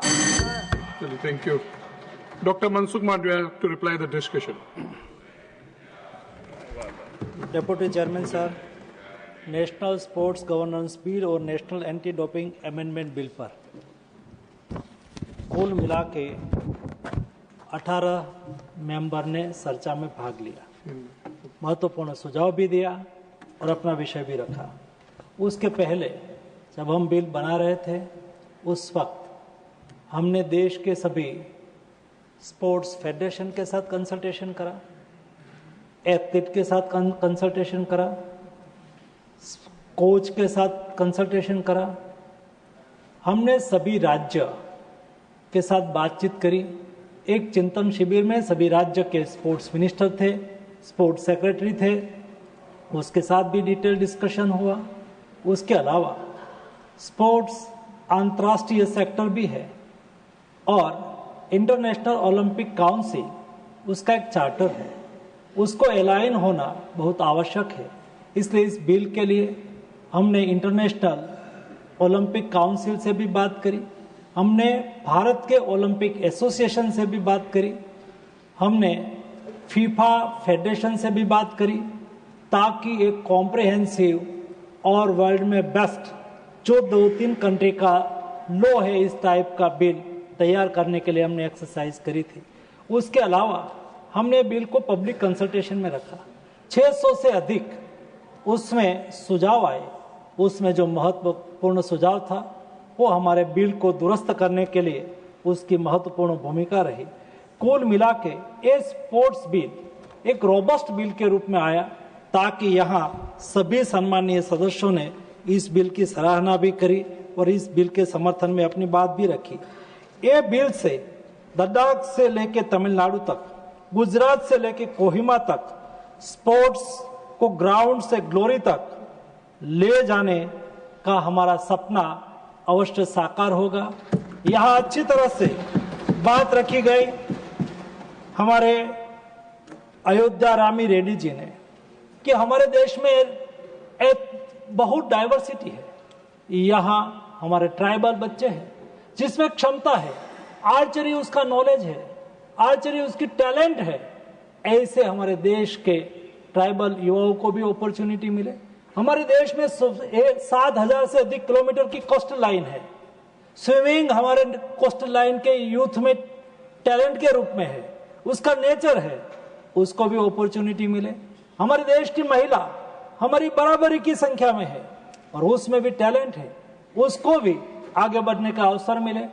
आज हमारे विपक्ष के साथी इस बिल में पार्टिसिपेट करा होगा तो अच्छा होता, लेकिन जो लोग महिला की बात करते हैं, जो लोग ट्राइबल के लोगों की बात करते हैं, जो लोग मछुआरे की बात करते हैं, वो बात करते हैं, लेकिन इस बिल में जिसके हित में जिसको राइट मिले, जिसकी टैलेंट को अपॉर्चुनिटी मिले, उसके लिए इस बिल पर जब डिबेट हो रही है उस वक्त वो उपस्थित नहीं है। वो दुर्भाग्य की बात है। उन्होंने चर्चा में भाग लेके अपना सुझाव दिया होता तो हमें अच्छा लगता। हमारे सुभाषिष खुटिया जी ने अपनी बात को रखते हुए कहा कि उसमें सरकार और पावर सेंट्रलाइज होगा, सरकार के पास होगा। डिप्टी चेयरमैन सर, मैं स्पष्ट करना चाहता हूं, ए बिल में हम ज्यादा पारदर्शिता ला रहे हैं। ए बिल में सरकार कोई पावर कैचअप करना नहीं चाहते हैं, सरकार कोई फेडरेशन में हस्तक्षेप नहीं करना चाहती है, सरकार कोई सिस्टम को नहीं कंट्रोल करना चाहती है। सभी में पारदर्शिता सुनिश्चित हो। ये पारदर्शिता सुनिश्चित करने के लिए हम उसको सहयोगी होने की कोशिश करेंगे, उसके लिए हम स्ट्रक्चर देंगे, उसके लिए हम व्यवस्था देंगे, ताकि एक ट्रांसपेरेंट तरीके से हमारे एथलीट को अपॉर्चुनिटी मिले। हमारे पीटी उषा जी यहाँ उपस्थित है और उन्होंने अपनी जब बात कही तब उन्होंने कहा कि ओलंपिक्स में जब मैं खेली थी और उनके बाद मुझे लग रहा था कि हमारा सपना साकार नहीं हो रहा है, और अपना ऐसी कोई महिला उसका स्वप्न अंधेरे, उसका सपना डूबे नहीं, उसका स्वप्न साकार हो। जिन्होंने सपना सोचा हो, ऐसे सभी हमारे देश के यूथ को सपना को साकार करने की अपॉर्चुनिटी इस बिल से अवश्य मिलेगी। माननीय डिप्टी चेयरमैन सर, ये देश में स्पोर्ट्स कोई नई बात नहीं है। सदियों से देश में स्पोर्ट्स प्रचलित है। स्पोर्ट्स हमारा जीवन शैली है, और मैं तो कहूंगा कि हमारे यहाँ ऋग्वेद में आर्चरी और कुश्ती की बात कही है, अजुर्वेद में फिजिकल ट्रेनिंग की बात कही है, अथर्ववेद में हेल्थ शरीर को समाज की बैकबोन माना गया है। मैं गुजरात से आता हूँ, गुजरात में धोलावीरा है। धोलावीरा में 10,000 लोग, एक आज से 5,000 साल पहले इंडस सिविलाइजेशन के सभ्यता का नगर है। आज वैसा वहां मिला है। ये नगर में 10,000 लोग एक साथ में इकट्ठा बैठ के खेल को देख सके, ऐसी व्यवस्था थी। वो बताते हैं कि हमारा रूट स्पोर्ट्स के साथ जुड़ा हुआ है और ये हमारे पास क्षमता है। सवाल इतना ही है कि उसको एक इकोसिस्टम देना, उसको अवसर देना। मोदी जी ने यही काम करा है और इसलिए खेलो इंडिया के द्वारा, फिट इंडिया के द्वारा हमारे देश में एक स्पोर्ट्स की इकोसिस्टम क्रिएट करने की कोशिश करी। उसका परिणाम आज हमारे सामने है और यही प्रधानमंत्री जी है, केवल कहा नहीं है, करके दिखाया है। एक दशक पहले केवल देश में 1200 करोड़ का स्पोर्ट्स का बजट था। आज मुझे बताते हुए खुशी हो रही है कि 4,000 करोड़ से नजदीक का बजट से खर्च करके हमारे देश के युवा एथलीट को प्रोत्साहित कर रहे हैं। स्पोर्ट्स डेवलपमेंट फंड के लिए केवल 28 करोड़ रुपया का खर्च करा जाता था। आज 187 करोड़ रुपया का खर्च स्पोर्ट्स डेवलपमेंट के लिए करा जाता है। हमारे देश के एथलीट जिसमें टैलेंट है, कंपटीशन में जीते हैं, लेकिन इंटरनेशनल कंपटीशन में पार्टिसिपेशन करे, ऐसे एलिट एथलीट की सूची करके टारगेट ओलंपिक पोडियम स्कीम में उसको शामिल करके उसको हर तरह का एक्सपोजर मिले, उसके लिए सुनिश्चित करा जाता है। कोई संसाधन की कमी ना हो। मेरे देश के ट्राइबल क्षेत्र से निकलने वाले युवा हो, एथलीट हो, उसकी क्षमता हो, लेकिन आर्थिक संसाधन नहीं है, तो मोदी जी ने कहा है कि आपको रुकना नहीं है, आपको आगे बढ़ना है। 4,000 से अधिक देश के एथलीट को आर्थिक संसाधन उपलब्ध करा के उसको सेंटर ऑफ एक्सलेंस में, नेशनल इंपोर्टेंट इंस्टीट्यूट में, स्टेट इंपोर्टेंट इंस्टीट्यूट में रख के उसकी व्यवस्था करी जा रही है। कैश अवार्ड के लिए हमारे देश के एथलीट भटकते रहते थे, अवार्ड के लिए एप्लीकेशन करते थे। अरे कोई एशियन गेम्स खेल के आ रहा है, हम सब लोगों ने देखा कि वो एशियन गेम जीते हैं, ओलंपिक्स गेम जीते हैं, कैसी एप्लीकेशन देनी है भाई। ऐसे खिलाड़ियों को यहाँ वो सरकारी कचहरी में धक्का लगाना पड़ता था। आज वो यहाँ लैंड होते हैं, तुरंत ही भारत सरकार के मंत्री उसको सम्मान पत्र देते हैं, उसको कैश अवार्ड देते हैं। कोई फॉर्म वॉर्म भरने की आवश्यकता नहीं है। इतना ही नहीं, मोदी जी ने कहा कि मेरे एथलीट, मैं देश का प्रधानमंत्री तो हूं ही हूं, लेकिन मैं मेरे एथलीट के मित्र हूं और इसलिए हमारे पैरालंपिक्स गेम खेल के कोई आए, स्पेशल ओलंपिक गेम्स खेल के कोई हमारे एथलीट आए और कोई ओलंपिक्स गेम्स खेल के हमारे एथलीट आए, प्रधानमंत्री जी स्वयं उसके साथ बातचीत करते हैं, उसके साथ मिलते हैं, 1 घंटे 1.5 घंटे उसके साथ खपाता है। ये देश के प्रधानमंत्री जी का कमिटमेंट है। और दोस्तों, खेलो इंडिया स्कीम अस्मिता लीग का प्रारंभ करा, देश के महिला स्पोर्ट्स में आगे आए। खेलो इंडिया अस्मिता लीग के द्वारा स्पेशल महिलाओं के लिए national, state level, district level, block level, district level, state level, central level की कंपटीशन हो। आज तक 1,31,000 महिला इस कंपटीशन में पार्टिसिपेशन कर चुकी है। उसमें से निकली हुई टैलेंट हमारी महिला नेशनल और इंटरनेशनल स्पोर्ट्स में खेल रही है, हमारे लिए गौरव का विषय है। माननीय स्पीकर, माननीय डिप्टी चेयरमैन सर, मैं बताना चाहूंगा, ओलंपिक्स में देश की आजादी के बाद 1 दशक पहले यानी कि 2014 तक हमें 21 ओलंपिक्स मेडल मिले थे और लास्ट 2 ओलंपिक्स में भारत को 15 मेडल मिले हैं। पैरालंपिक्स में हमें 8 मेडल मिले थे, लास्ट 2 पैरालंपिक्स में हमें 52 मेडल मिले। हम आगे बढ़ रहे हैं। एशियन गेम्स में हमें 57 मेडल मिलते थे और लास्ट 2023 में एशियन गेम्स में हमें 107 मेडल हासिल करके हमारे युवाओं ने परफॉर्मेंस बताया है। पारा वर्ल्ड चैंपियनशिप में हमारा अच्छा परफॉर्मेंस रहा है। हर सेक्टर में हम आगे बढ़ रहे हैं। स्पोर्ट्स सेक्टर बदल रहा है, स्पोर्ट्स सेक्टर आगे बढ़ रहा है, रिफॉर्म भी उसके साथ आगे बढ़ रहा है। यहाँ अच्छी बात हुई कि हमारे एथलीट की सिलेक्शन पारदर्शी होना चाहिए। हमने सुनिश्चित करा है कोई भी कंपटीशन के लिए, इंटरनेशनल कंपटीशन में पार्टिसिपेशन करने जाने के लिए, कोई भी कंपटीशन देश में आयोजित करी हो, एक कंपटीशन ऑन कैमरा हो, विथ ऑब्जर्वर हो, ओपन गेम्स हो, open competition with camera with observer, ये ट्रेंड चालू करा है, ये सिस्टम बनाई है। देश में आज तक एथलीट की कोई रिपोजिटरी नहीं थी। नेशनल स्पोर्ट्स रिपोजिटरी सिस्टम में आज देश में 4 लाख से 25,000 हमारे देश के एथलीट का रजिस्ट्रेशन हुआ है। भाई चेयरमैन साहब, बहुत इंपॉर्टेंट चीज है, क्योंकि कोई एथलीट है, उसका इतिहास चाहिए, वो क्या खेला है, कितना खेला है, कौन सा मेडल मिला है, कोई इंफॉर्मेशन नेशनल लेवल पर नहीं थी। आज देश के हर एथलीट जहां खेलते हैं वहां नेशनल स्पोर्ट्स रिपोजिटरी सिस्टम में उसका रजिस्ट्रेशन होगा और उसके आधार पर एक उसका सारा इतिहास, उसकी सारी इंफॉर्मेशन एक प्लेटफॉर्म पर रहेगी। हमारे देश में सभी पारदर्शिता के साथ खेले, उसके लिए सारी व्यवस्था को सुनिश्चित करने का काम करा। हमने खेलो भारत नीति के तहत देश में एक विजन दिया और ये विजन के आधार पर इस स्पोर्ट्स गवर्नेंस बिल का आपके सामने हम लाए हैं, जिसमें महिलाओं को अपॉर्चुनिटी मिले, जिसमें लीडरशिप रोल भी डिफाइन करा है।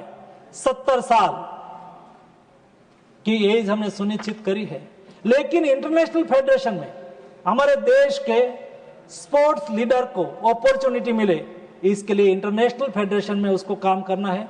वहां कोई पोजीशन पर है तो उनके लिए 70 साल की आयु लिमिटेड नहीं होगी, ताकि वो वहां लॉन्ग टाइम पर सर्वाइव करे और भारत का प्रतिनिधित्व करे। वैसे ही कोई भी फेडरेशन में 3 टर्म तक कोई भी व्यक्ति रहेगा, उसमें खास करके फेडरेशन के प्रेसिडेंट, ट्रेजरर, वाइस प्रेसिडेंट, उसके लिए 3 टर्म सुनिश्चित करी है। उसके बाद उसको कूलिंग करना आवश्यक हो जाता है और हमने सारे फेडरेशन को आरटीआई के रिजिम में भी लाया है, ताकि कोई भी एथलीट संबंधी इंफॉर्मेशन चाहिए तो उसमें मिल सके। डिप्टी चेयरमैन सर, उसके साथ हमने national anti doping amendment bill भी लाए। National anti doping amendment bill यहाँ जो पारदर्शिता की बात करी, ज्यादा पारदर्शी करने के लिए, ज्यादा स्वायत्ता देने के लिए वो लाए हैं। हम यूनेस्को कन्वेंशन के सिग्नेटरी है, इसलिए इंटरनेशनल कन्वेंशन के साथ अलाइन करना, वाडा कोड के साथ हमारे देश के नाडा का नेशनल एंटी डोपिंग एक्ट को अलाइन करना, ये आवश्यक होता है। समय समय पर बदलाते समय में, बदलाती परिस्थिति में वर्ल्ड एंटी डोपिंग कोड है, उसमें बदलाव होता है। ये बदलाव के आधार पर देश में भी बदलाव करने की आवश्यकता होती है। ये बदलाव करने के लिए, विशेष स्वायत्ता देने के लिए हम नेशनल एंटी डोपिंग बिल में अमेंडमेंट लेके आए हैं। सम्मानीय सदस्यों ने बहुत उत्साहपूर्वक उसमें भाग लिया, सभी का मैं अभिनंदन करता हूं। साथ में जिन्होंने सुझाव दिया है उसका भी मैं अभिनंदन करता हूं, और जिन्होंने इस बिल पर अपना अपना इनपुट्स बाहर दिया है उसका भी मैं अभिनंदन करता हूं। और इस बिल पारित होने से देश में स्पोर्ट्स सेक्टर में एक नया युग की शुरुआत होगी। मैं सभी सम्मानीय सदस्यों को रिक्वेस्ट करूंगा कि सर्वसम्मति से दोनों बिल पारित करें और देश के स्पोर्ट्स सेक्टर को आगे बढ़ाएं। धन्यवाद मंत्री जी। The question is the national sport governance bill 2025 as passed by Lok Sabha to be taken into consideration. Those in favor will please say aye. Aye. Those against will please say no. I think ayes have it. Ayes have it. Ayes have it. The motion is adopted. We will now take up clause by clause consideration of the bill. Clause 2 stand part of the bill. There is one amendment. Number 8 by Sri Truchi Siva. Not present. I shall now put clause 2 to vote. Those in favor will please say aye. Those against will please say no. I think ayes have it, ayes have it, ayes have it. The clause 2 is adopted. Clause 3 is stand part of the bill. Those in favor please say aye. Those against will please say no. I think ayes have it, ayes have it, ayes have it. The clause 3 is adopted. Clause 4 stand part of the bill. There is 4 amendments. Number 1 by Sri A. Rahim, not present. 9 to 10 by Sri Truchi Siva, not present. Number 13 by Dr. Fawzia Khan, not present. I shall now put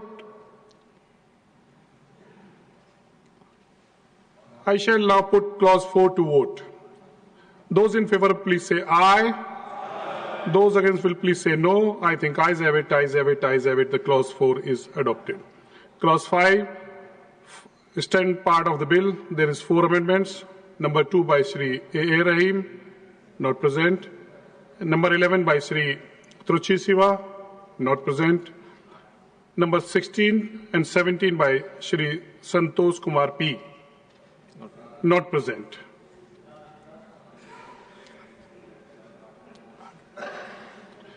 I shall now put clause 5 to vote.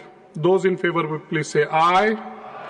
Those against will please say no. I think ayes have it, ayes have it, ayes have it. The clause 5 is adopted. Clause 6 to stand part of the bill. Those in favor will please say aye. Those again will please say no. I think ayes have it, ayes have it, ayes have it. The clause 6 to 10 are adopted. Clause 10 part of the bill. There is 1 amendment. Amendment number 3 by Sri A. Rahim, not present. I shall now put clause 11 to vote. Those in favor will please say aye. Those against will please say no. I think ayes have it, ayes have it, ayes have it. The clause 11 is adopted. Clause 12 stand part of the bill. Those in favor will please say aye. Those against will please say no. I think ayes have it, ayes have it, ayes have it. The clause 12 is adopted. Clause 13 stand part of the bill. There is 1 amendment. Number 4, Sri A. Rahim, not present. I shall now put clause 13 to vote. Those in favor will please say aye. Those against will please say no. I think ayes have it, ayes have it, ayes have it. The clause 13 is adopted. Clause 14 and 15 stand part of the bill. Those in favor will please say aye. Those against will please say no. I think ayes have it, ayes have it, ayes have it. The clause 14 and 15 are adopted. There are 2 amendments for the insertion of new clause 15A. Number 14 by Dr. Fawzia Khan, not present. Sri Santosh P, Sri P.P. Sundar, not present. I shall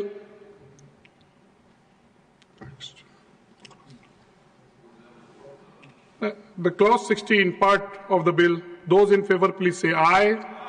Those against will please say no. I think ayes have it, ayes have it, ayes have it. The clause 16 is adopted. Clause 17 part of the bill. There are 2 amendments. Number 12 by Sri Truchi Siva, not present. 19 by Sri Santosh Kumar P, not present. I shall now put clause 17 to vote. Those in favor please say aye. Those against will please say no. I think ayes have it, ayes have it, ayes have it. The clause 17 is adopted. Clause 18 to 26 stand part of the bill. Those in favor please say aye. Those against will please say no. I think ayes have it, ayes have it, ayes have it. The clause 18 to 26 are adopted. There is 1 amendment for insertion of new clause 26A. Number 15 by Fawzia Khan, not present. Clause 27 to 29 stand part of the bill. There is those in favor will please say aye. Those against will please say no. I think ayes have it, ayes have it, ayes have it. Clause 27 to 29 are adopted. Clause 30 stands part of the bill. There is 1 amendment. Number 5, Sri A. Rahim, not present. I shall put now clause 30 to vote. Those in favor will please say aye. Those against will please say no. I think ayes have it, ayes have it, ayes have it. The clause 30 is adopted. Clause 31 to 33 stand part of the bill. Those in favor will please say aye. Those against will please say no. I think ayes have it, ayes have it, ayes have it. The clause 31 to 33 are adopted. Clause 34 stand part of the bill. There is 1 amendment. Number 6, Sri A. Rahim, not present. I shall now put clause 34 to vote. Those in favor, please say aye. Those against will please say no. I think ayes have it, ayes have it, ayes have it. The clause 34 is adopted. Clause 35 stand part of the bill. There is one amendment, number 7 by Sri A. Rahim, not present. I shall now put clause 35 to vote. Those in favor will please say aye. Those against will please say no. I think ayes have it, ayes have it, ayes have it. The clause 35 is adopted. Clause 36 to 38 stand part of the bill. Those in favor please say aye. Those against will please say no. I think ayes have it, ayes have it, ayes have it. The clause 36 to 38 are adopted. The preamble clause 1 enacting formula and the title stand part of the bill. Those in favor please say aye. Those against will please say no. I think ayes have it, ayes have it, ayes have it. The preamble clause 1 and enacting formula and the title are adopted. Dr. Monsoon Mandviya to move that the bill be passed. I move the bill pass. Bill be passed. Motion moved that the bill be passed. The question is that the bill be passed. Those in favor will please say aye. Those against will please say no. I think ayes have it, ayes have it, ayes have it. The bill is passed.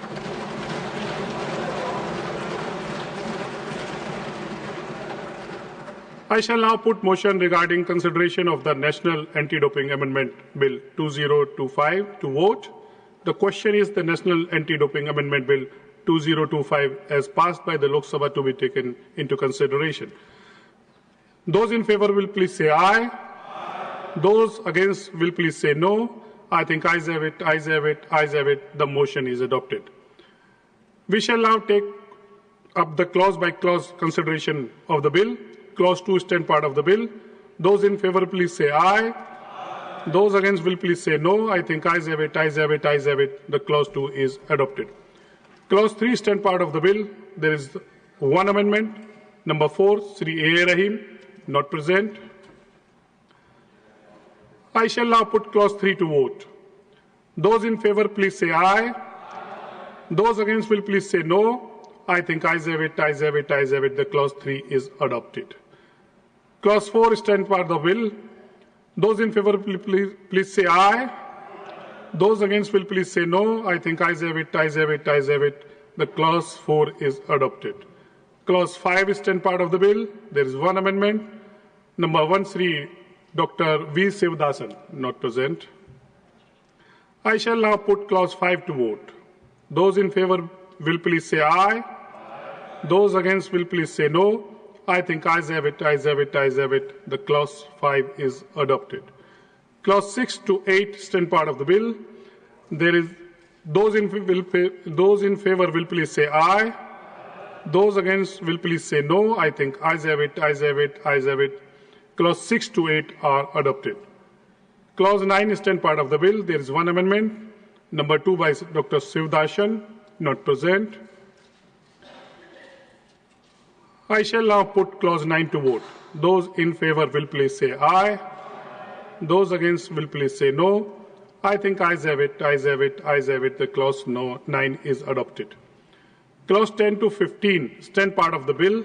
Those in favor will please say aye. Those against will please say no. I think ayes have it, ayes have it, ayes have it. The clause 10 to 15 are adopted. Clause 16 stands part of the bill. There is one amendment, number 3 by Sri Dr. Sivdasan, not present. I shall now put clause 16 to vote. Those in favor will please say aye. Those against will please say no. I think ayes have it, ayes have it, ayes have it. Clause 16 is adopted. Clause 17 to 22 stand part of the bill. Those in favor will please say aye. Those against will please say no. I think ayes have it, ayes have it, ayes have it. Clause 17 to 22 are adopted. Clause 1 enacting formula and the title stand part of the bill. Those in favor will please say aye. Those against will please say no. I think ayes have it, ayes have it, ayes have it. Clause 1 and enacting formula the title are adopted. Dr. Mansukh Badia to move that bill be passed. I move the bill be passed. Motion moved that bill be passed. The question is that the bill be passed. Those in favor will please say aye. Those against will please say no. I think ayes have it, ayes have it, ayes have it. The bill is passed.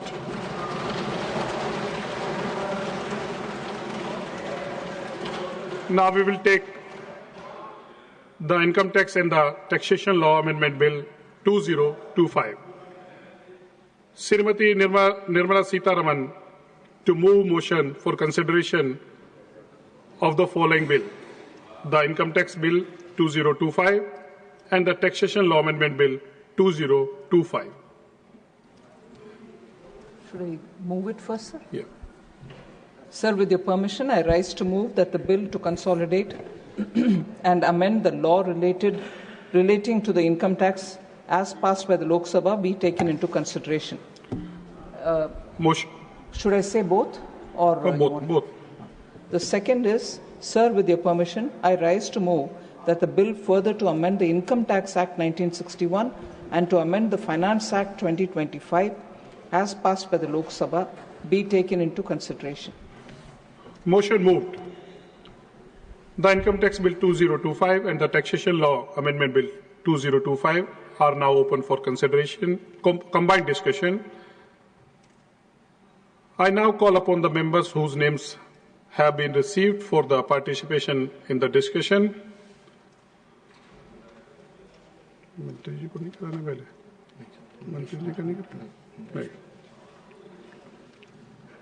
Shri Naresh Bansal.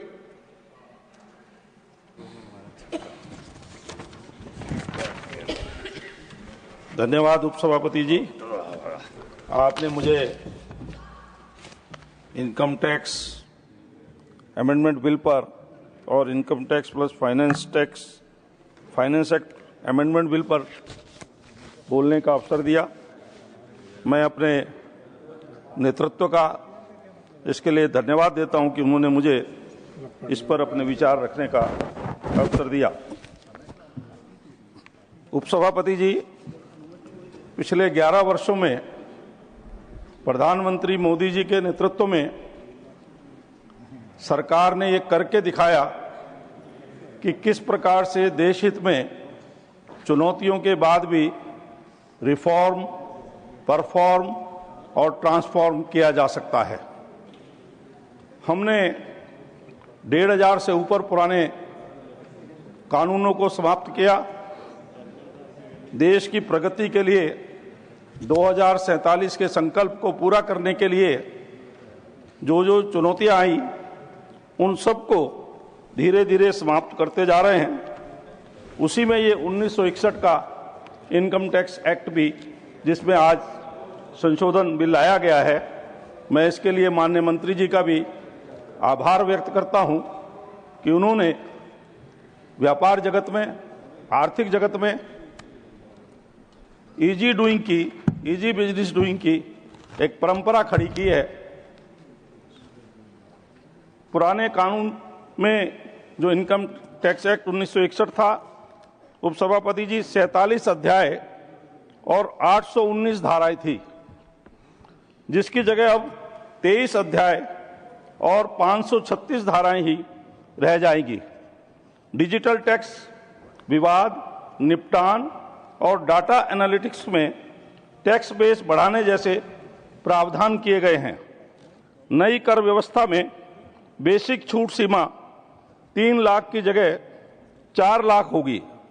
Section 87A के तहत कर छूट की सीमा 25,000 से 60,000, 75,000 के standard deduction के साथ 12 लाख तक आय कर मुक्त है। इससे जहां इंडिविजुअल टैक्स पेयर को सुविधा होगी, वहीं व्यापार जगत में भी व्यापार में आसानी होगी। वित्त मंत्री जी ने जो नया आयकर कानून लाया है, उससे व्यापार करने में आसानी होगी, निवेश का नया और सरल रास्ता खुलेगा। आयकर मामले में सरकार सख्ती की जगह सहयोग बढ़ाने का इरादा रखती है।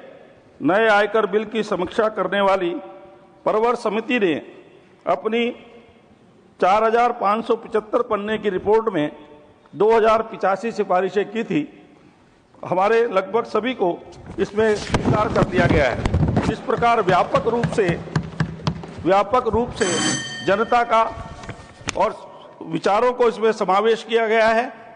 यह आर्थिक जगत में जहां 12 लाख रुपए तक का छूट मिली है, वहीं जिनकी और कोई आय नहीं है, केवल रेंटल इनकम है, उनको तो 17 लाख तक की आय पर कोई टैक्स नहीं है।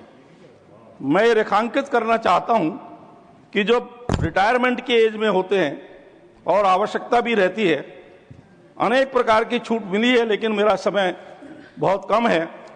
मैं इसके लिए आगे के अपने सारे विषय न बोलते हुए केवल इस बिल का व्यापक रूप से अपना हृदय के साथ समर्थन करता हूं, क्योंकि ये 2047 की चुनौतियों का एक रोड मैप है जो हमको विकसित भारत का संकल्प पूरा करना है, उसमें ये सहयोगी होगा। बहुत बहुत धन्यवाद। धन्यवाद Naresh ji. Next speaker Shri S Niranjan Reddy. Thank you, Vice Chairman, sir. Sir, I rise to support this bill because this amendment of Income Tax Act has been one of the most awaited pieces of legislation that the country has been waiting for, sir. Sir, in fact, we would illustratively refer to the complexity of Income Tax Act and the amendments that were made, which ran into Z, ZA, ZB, and we were all waiting to see that how a simplified legislation could be made to come over complex legislations like this. Sir, since I think I'm one of the first speakers to speak on this subject, if it has to go on record, sir, I find that the text in this particular act is reduced from 5.12 lakhs to 2.6 lakhs words, sir. The size has been halved. The act uses straightforward language. It uses short sentences, and sir, it uses the reference to many tables. It replaces a lot of provisos and explanations with subsections and clauses. And sir, most importantly, sir, it replaces the word previous year and assessment year with a simplified term like tax year, sir.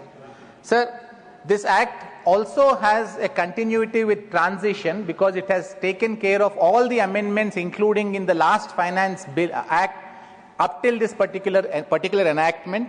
And sir, it also retains a lot of judicially interpreted expressions. So this would mean that when this act starts, it would start on a foot of certainty because many of the expressions have already been interpreted. Sir, having said this, I must say 2 or 3 other things in relation to what I think the act has certain limitations in relation to what it seeks to achieve, and that is the nature of the enactment. So the act can only provide a scaffolding of a structure.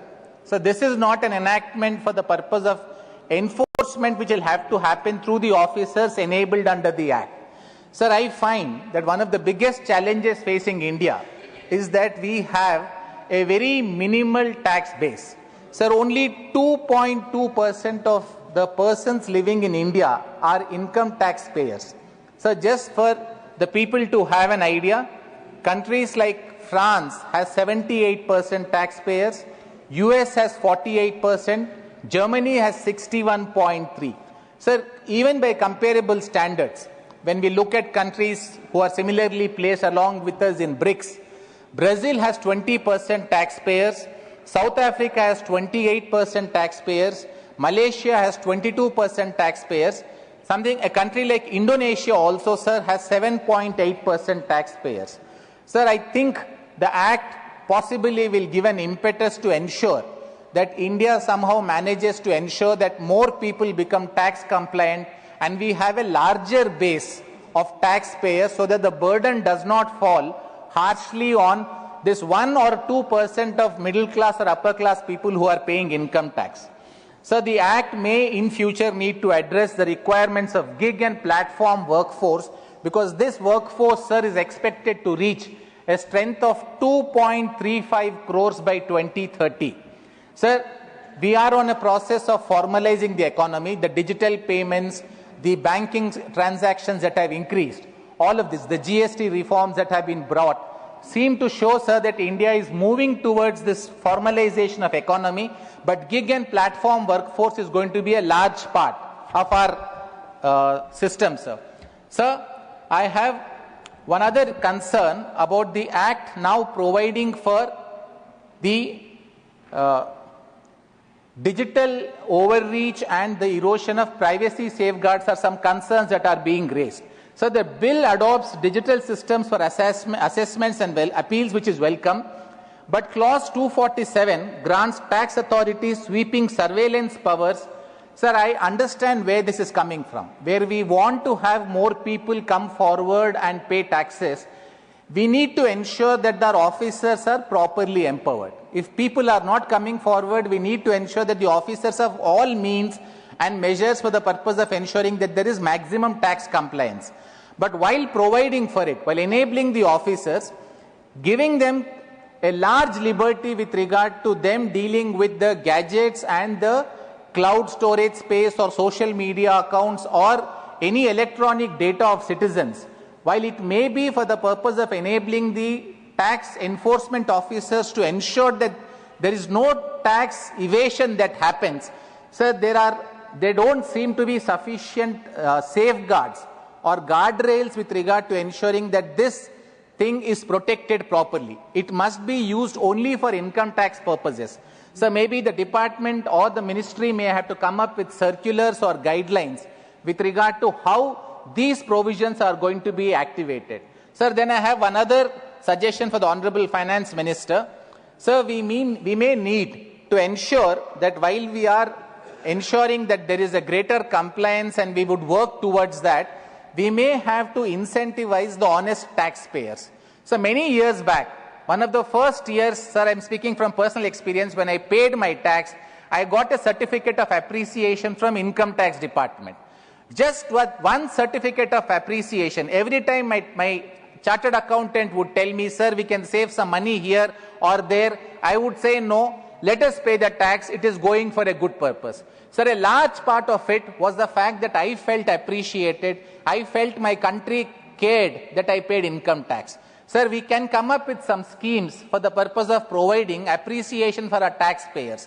Sir, we could come up with one preferred taxpayer card or something, sir, where honest taxpayers who have been paying tax regularly over a period of time, they need to be recognized by the government. Maybe they need to have priority access at airports. They may need to have some priority access for public services. I want the government to show, sir, that people who are paying tax are appreciated and the government would actually recognize them. For a person to stand in a priority queue, sir, it is not that he wants to just jump the queue and move forward, but if any other person is going to an airport or a railway station and he sees there is the priority access for people who are paying income tax honestly, he would want to be in that queue because he would want to show to the world that he is an honest taxpayer. And the people who are in that queue will feel appreciated. It is not about them saving 5 minutes or 10 minutes, sir, but they feel their country cares for these honest taxpayers. Sir, any other schemes? This is just a suggestion that I am making. The government could come up with many better suggestions. In fact, sir, I compliment the government that when this particular enactment was undertaken, there was a wide consultative exercise. Sir, they have sent this to a select committee. I compliment the Honorable Finance Minister for this exercise. Sir, I am only suggesting and requesting the Honorable Minister and the government that please come up with, because there are many things, sir, that I have seen that behaviorally, when we came up with the Swachh Bharat scheme, it was just the nudge from the government that resulted in many people adapting to it. So there was just one nudge when the government said, give up your subsidy on LPG. That was sufficient for people to give up LPG subsidies on their own. Sir, if there is a nudge from the government asking people, they are doing it. Now, I'm not saying that they are not doing it, but we might need something on the ground visible for people to understand that they are appreciated by the income tax and the government if they pay taxes. It may make more people move towards this tax compliance. Sir, I look at this as a first step of legislative simplification. Sir, I realize that income tax is something that we need iterations from time to time. Madam, you have been a part of the Insolvency Bankruptcy Code. I keep referring to that example when I was speaking on the criminal law bills, madam, which said that there is an insolvency bankruptcy, sir, committee, which on a regular basis makes recommendations for amendments to that particular law, and the government has been very quick in making those amendments that has made IBC, that Insolvency and Bankruptcy Code, very workable. I had made this suggestion, sir, when I spoke on the criminal law amendments, that we need to have a committee like that. I would only suggest that in relation to the income tax, if this is treated as the first step at simplification, I think the simplification does not end here. The simplification exercise needs to continue, and when once Income Tax Act was for us an illustration of the complexity of law, sir, I look at this Income Tax Act of 2025 in future becoming an illustration of how laws can be simple, lucid and short. I compliment the government. My party supports the bill entirely, sir. Thank you, sir. Thank you. The next speaker is Debashish Samanta Rai. Not present. Sri Sanjay Kumar Jha. I compliment the Finance Minister for bringing this bill. The 2025 Income Tax Bill modernized India's 1961 tax framework. Tax officials can now access digital device alongside traditional records, addressing litigation gaps. Salary earners up to 12.75 lakhs are tax exempt and can file simplified forms via Forms 26AS. Undisclosed income definition expand to include virtual digital assets. The faceless assessment system is strengthened, eliminating taxpayers' officials' interaction through technology and team-based evaluation with dynamic jurisdiction to reduce corruption. Dispute resolution panels must now provide detailed reasoning for decisions. Tax treaty interpretation is enhanced by allowing undefined terms to derive meanings from other federal legislation, improving clarity in international tax agreement. The bill primarily aimed to simplify the language and remove redundant provisions of the Income Tax Act 1961. The current Income Tax Act 1961 lacks specific provisions for digital devices, creating litigation disputes. The 2025 Income Tax Bill explicitly authorized tax officials to assess digital device alongside traditional paper records like accounts books and ledgers that contains income and expenditure information. Recent tax regime changes exempt salary earners up to 12.75 lakhs from tax liability. According to provisions of the bill, these individuals can submit a simplified claim form instead of full income tax returns. This process integrates with Form 26AS, which provides a comprehensive record of taxes deducted and collected at sources. The 1961 Income Tax Act defines undisclosed income in such cases as cash, gold, jewelry, and other valuables. The new income tax law, the new income tax bill broadens this definition to encompass virtual digital asset as well. Under the IT Act 1961, there is a provision for faceless tax information collection. This provision aims to eliminate direct interaction between taxpayers and tax authorities by leveraging technology, reducing corruption, and optimizing administrative resources. It empowers the central government to establish a digital, team-based system for collecting tax information with dynamic jurisdiction, ensuring transparency and efficiency while maintaining parliamentary oversight. Dispute resolution, the 1961 Act permits qualified taxpayers, including those in transfer, pricing cases, non-resident and foreign companies, to submit a draft tax assessment to a dispute resolution panel for guidance. The draft will maintain this provision, but now requires the panel to provide detailed reasoning and determining factors with their decisions. The law enables the central government to create international agreement preventing double taxation. When treaty terms lacks definition in the agreement or act, the government provide meanings through notification. The bill adds that undefined terms may also derive meanings from other federal legislation. The Act establishes anonymous information gathering and tax assessment procedures which the bill preserves. Additionally, the bill grants the central government new powers to develop schemes aimed at improving operational efficiency, transparency, and accountability in tax administration. The bill pared down the number of words in the law to around 2.5 lakh to 2.59 lakhs from the 5.12 lakhs in the income tax 1961. 2,59,000 से 5,12,000 से 2.59 lakhs words, almost half हो गया. The number of sections 2 have been slashed to 536 from 819. In order to provide greater clarity, the new bill has increased the number of tables it incorporates. Conclude, 1 minute. Please. To 257 from 18, and number of formulate to 46 from 6. The above provision have enabled the consideration of escorted clauses and simplified the complex language of income tax principle. The IT bill seeks to transform... Thank you, Sanjay ji. Just 1 minute. Ek minute. Thank you. Already Transform the Act into concise, lucid, and accessible legal instrument, more so for the normal income taxpayer. One suggestion to to Finance Minister, the definition of computer system is wide and also include virtual digital space.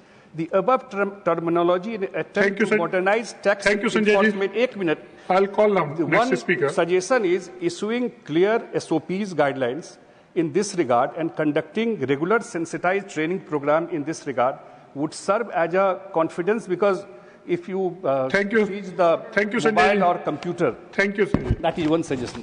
Thank you. Next speaker, Sri Sanjay Seth. धन्यवाद sir. सबसे पहले मैं इस ऐतिहासिक सुधार के लिए माननीय यशस्वी प्रधानमंत्री श्री नरेंद्र मोदी जी का धन्यवाद देता हूं और माननीय वित्त मंत्री श्रीमती निर्मला सीतारमण जी को धन्यवाद देता हूं. यह बिल विकसित भारत के संकल्प की दिशा को पूरा करने के लिए एक मजबूत कदम है. इस इनकम टैक्स के बिल के लिए बहुत लोगों ने सब कुछ बताया है. मैं इससे पहले अपना अभी कुछ दिनों पहले जो अमेरिका के राष्ट्रपति ने हमारे भारत को डेड इकोनॉमी बताया है और जिसको कि हमारे लोकसभा के एलओपी ने भी समर्थन किया है, उसके बारे में उनको जानकारी देना चाहता हूं, पूरे विश्व को जानकारी देना चाहता हूं, क्योंकि जो हमारे आंकड़े हैं वो झूठ नहीं बोलते हैं. 2024-25 में भारत की जीडीपी का ग्रोथ रेट 6.5 रहा, जो G20 इकोनॉमी में सबसे ऊपर है.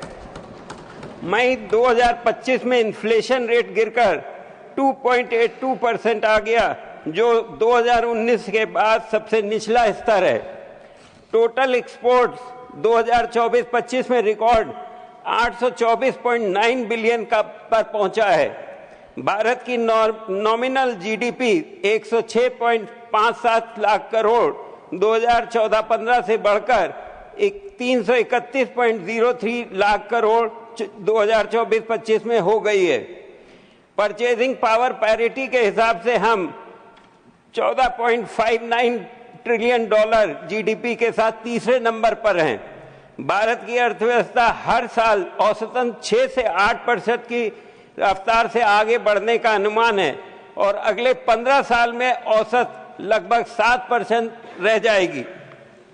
वहीं अमेरिका की जो अर्थव्यवस्था है वो औसतन 2% की दर से बढ़ने का अनुमान है, जो पिछले 15 सालों की उसकी रफ्तार बराबर चल रही है. आज हमारी अर्थव्यवस्था विश्व में 5वें नंबर पे है और 2027 तक हमने संकल्प लिया है कि हम इसको तीसरी अर्थव्यवस्था बनाएंगे. 2014 में डायरेक्ट टैक्स का कलेक्शन हमारा 6.3 लाख करोड़ था, जो अब बढ़कर 19.60 लाख करोड़ हो गया है और इसमें सबसे ज्यादा कंट्रीब्यूट कर रहे हैं वो मध्यम वर्ग और नौकरी पेशा करने वाले लोग कर रहे हैं. सभापति उपसभापति महोदय, 1961 के बाद हमारे पुराने आयकर कानून के पहली बार डायरेक्ट टैक्स सिस्टम की व्यापकता और आधुनिक दृष्टि से नया रूप दिया जा रहा है। हमारी सरकार का उद्देश्य स्पष्ट है, भाषा को सरल करना, अनावश्यक प्रावधानों को हटाना, प्रक्रियाओं को पारदर्शी बनाना और हर नागरिक के लिए कानून को सुलभ करना। इस बिल के द्वारा 536 सेक्शन हटाकर करके 16 शेड्यूल में व्यवस्थित किया गया है, ताकि एक आम आदमी को इसे आसानी से समझ सके। ये इस बिल में मेरा समय खत्म हो रहा है, इसलिए मैं इस बिल का समर्थन करता हूं और मैं फिर से माननीय प्रधानमंत्री जी और निर्मला सीतारमण जी को बहुत बहुत धन्यवाद देता हूं। धन्यवाद। Next speaker Shri GK. Vasan. Sir, the IT bill has been introduced in the Parliament to ease compliance burden, sir. Sir, this is a bill, a reform to promote a transparent tax system in the nation, sir. Flexibility has been provided in the new IT bill for allowing refund claims in the cases where if the IT return is not filled on time. Sir, this is a big boon, a major relief to the taxpayers. Unfortunately, sir, such an important bill, sir, today we find that there is nobody in the treasury benches, sir. Such a relief to the taxpayers, treasury benches are not bothered about it, sir. They should have been here in this bill to discuss, deliberate and debate, sir. Unfortunately, sir, they do not bother about the taxpayers of this country, sir. I am sure the taxpayers will be aware of the opposition parties, sir. Likewise, sir, the previous bill was on sports. For students in the school and college, sir, sports is a very favorite subject. They are not bothered about students in the school and college, sir. I am sure parents of this country, students in the college and school, and people who are interested in the sports will know the real face of the opposition today, sir. Coming to the bill, sir, the original bill raised concerns on house property, taxation, pension deduction, and also for renewal for demand filing. The revised bill has addressed these gaps to fulfill, reduce disputes, simplify interpretation, which will pave a way forward for fairness, sir. Sir, in this bill, reforms are expected to ease compliance for individual companies, especially, sir, MSMEs, and promote a stable, predictable, and transparent tax system, which will pave way for a key factor for sustaining domestic consumption, attracting foreign investments, which will lead to support for growth, sir. Sir, this important bill has opted for simplified language to make the law more accessible and has removed absolute and redundant provisions for greater clarity in the bill, sir. To conclude, sir, the FM's legislation displays the forwardness, that is the clarity of our tax administration. This kind of base in the tax system, sir, will support our economic growth in the country, sir. With these words, my party, Tamil Manila Congress Bupanar, supports the IT Bill 2025. Thank you, sir. Message from Lok Sabha, Secretary General. Sir, with your kind permission, I rise to report that the Lok Sabha at its sitting held on the 12th August 2025 passed the Mines and Minerals Development and Regulation Amendment Bill 2025. I lay a copy of the said bill on the table. Next is Speaker Dr. Bhagwat Kara. माननीय सभापति महोदय, माननीय सदस्यगण, आज मुझे income tax bill 2025 के ऊपर बोलने के लिए अवसर दिया, इसलिए मैं आपका और हमारे हाउस लीडर माननीय जेपी नड्डा जी का आभार व्यक्त करता हूं। आज भारत देश की इकोनॉमी पूरे दुनिया में चौथी नंबर पे है और जल्दी ही माननीय प्रधानमंत्री मोदी जी के नेतृत्व में तीसरी इकोनॉमी बनेगी। प्रधानमंत्री जी के नेतृत्व में जैसी तीसरी इकोनॉमी बनने वाली है, वैसे ही हमारे फाइनेंस मिनिस्टर मैडम की पॉलिसी भी महत्वपूर्ण है। इस बिल जो इनकम टैक्स एक्ट 1971 को रिप्लेस करेगा, ये जो एक्ट है 64 साल पुराना एक्ट है। इसमें अमेंडमेंट्स बहुत सारे हुए थे और लैंग्वेज भी बहुत सारी कॉम्प्लेक्स हुई थी। इसीलिए टैक्स पेयर्स, एडमिनिस्ट्रेटर्स और प्रैक्टिशनर्स उन्होंने कंसर्न रेज करने के बाद यह जो बिल है 13 फरवरी 2025 को लोकसभा में लाया था और उसी वक्त वो सिलेक्ट कमेटी को रेफर किया था।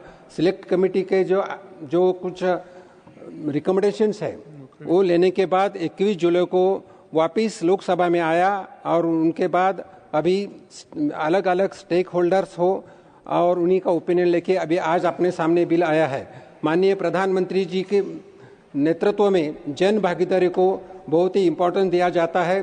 कोई भी स्कीम यशस्वी करना है तो जन भागीदारी होना जरूरी है। इसीलिए इस बिल को फाइनल करते समय टैक्स पेयर्स हो, इंडस्ट्री का हो, प्रोफेशनल एसोसिएट्स हो, फील्ड लेवल ऑफिसर्स हो का ओपिनियन लिया है। इतना ही नहीं तो यह बिल बनाते समय दूसरे देश में इनकम टैक्स एक्ट कैसा है इसी के ऊपर भी प्रावधान लिया है।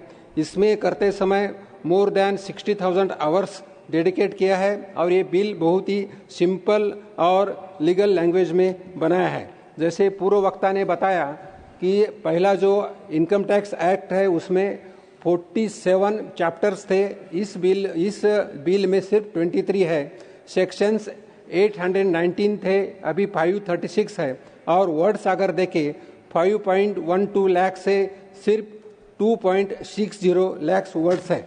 यह बिल महत्वपूर्ण है। जैसा हम देखें कि हमारी इकोनॉमी बढ़ रही है, इकोनॉमी बढ़ते समय डायरेक्ट टैक्सेस और इनडायरेक्ट टैक्सेस में जो रिफॉर्म्स हमारे फाइनेंस मिनिस्टर मैडम के मार्गदर्शन में आए हैं वो बहुत ही महत्वपूर्ण है। अगर हम देखें तो इसी का इम्पैक्ट अगर हम देखें तो इनकम टैक्स रिटर्न्स 141% से वृद्धि हुई है। 2013-14 में सिर्फ 3.8 करोड़ इनकम टैक्स पेयर थे। 2024-25 में 9.19 करोड़ इनकम टैक्स पेयर हुए हैं। अगर हम रिवेन्यू देखें तो 2013-14 में 7,21,000 रेवेन्यू था, अभी 27 लाख से भी रेवेन्यू बढ़ चुका है। मैं इतना ही बताना चाहता हूं कि हमारा जो संकल्प है माननीय प्रधानमंत्री जी के नेतृत्व में नया विकसित भारत बनाने का जो संकल्प है, तो नया नीति, नया इनकम टैक्स और एक्ट और हम इनकम टैक्स के साथ हमारा भारत एक विकसित राष्ट्र बनेगा। इन संकल्प के साथ मैं मेरे वाणी को विराम देता हूं। धन्यवाद। Next speaker Shri Mastan Rao Yadav बीडा।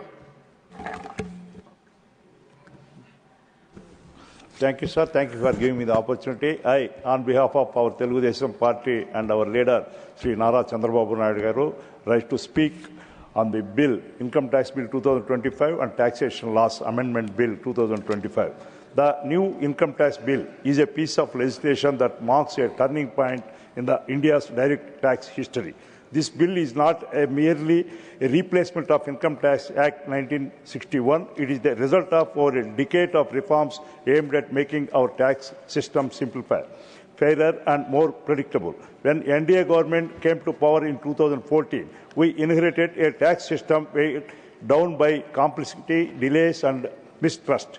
Over the last 11 years, under the leadership of our Honorable Prime Minister Sri Narendra Modi ji and our Honorable Finance Minister Srimati Nirmala Sitharaman ji, we have pursued a clear vision to create a tax administration that is seamless, painless and faceless. Technology has been at the heart of this transformation. The results speak for themselves. The average ITR processing time has dropped from 93 days in 2013 to just 10 days in 2023-24, with nearly 25% processed in a single day.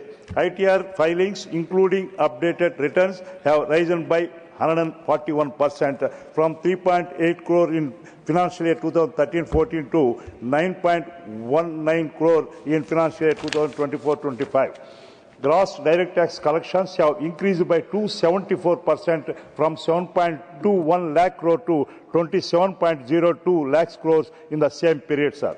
From simplifying the tax structure to creating a conducive environment for voluntary compliance, the reforms implemented by the government over the last 11 years were done to make the tax process simple, efficient, and transparent. Key features of this bill, sir.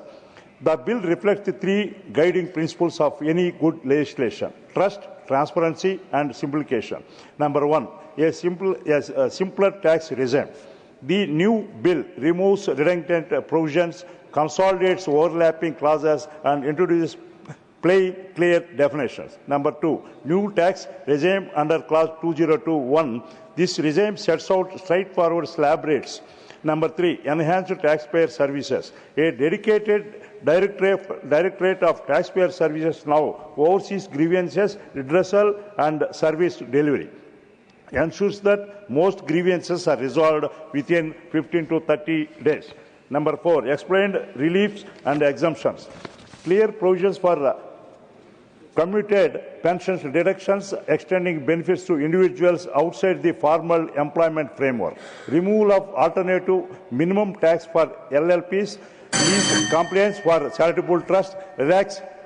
Please conclude. Okay. Number five, modern dispute resolution. Sir, this legislation reflects the maturity of tax administration. It replaces complexity with clarity, confrontation with cooperation, and suspension with trust. With this, on behalf of Telugu Desam Party, we wholeheartedly support the income tax bill, and we compliment our Honorable Finance Minister, Srimati Nirmala. Next speaker, Sri Mukaria Rambhai. Not present. Shri Mahendra Bhatt. माननीय उपसभापति महोदय, मैं आपका आभारी हूं कि आपने मुझे देश की माननीय वित्त मंत्री आदरणीय निर्मला सीतारमण जी द्वारा आयकर बिल 2025 के समर्थन में बोलने के लिए मुझे अवसर प्रदान किया है। भाजपा शासन के पिछले 11 वर्षों में अप्रत्यक्ष हो चाहे प्रत्यक्ष कर हो, दोनों क्षेत्रों में काफी सुधार किए गए हैं, और ये सुधार तब होते हैं जब नेतृत्व सुधार की दिशा में पहल करता है। देश के माननीय प्रधानमंत्री जी ने जिस प्रकार से देश की अर्थव्यवस्था को 2047 तक एक विकसित राष्ट्र के रूप में बनाना है, विकसित राष्ट्र के रूप में देश को स्थापित करना है, उस दिशा में पहल है।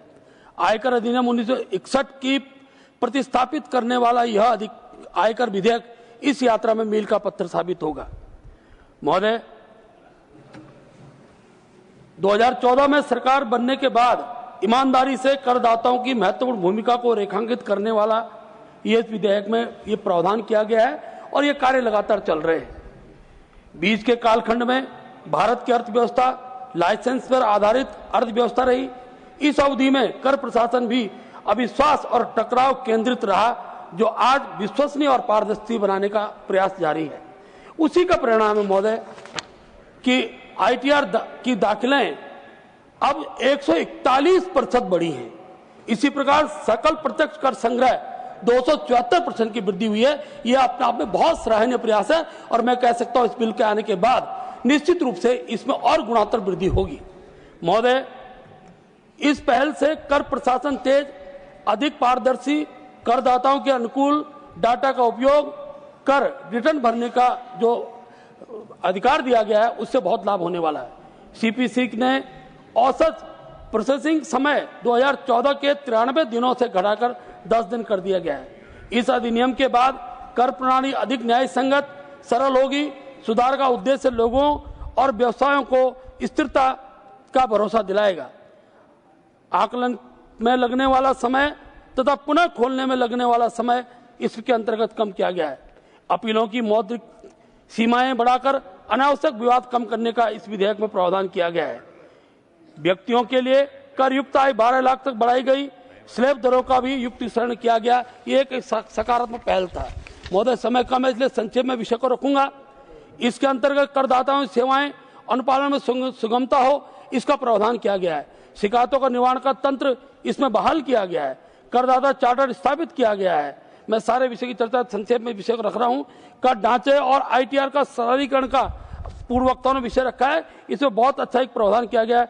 नया कर शासन, उसकी कम दरें, सीमित कटौतियां और अनेकों प्रकार के इसके अंतर्गत सुविधाएं दी गई हैं।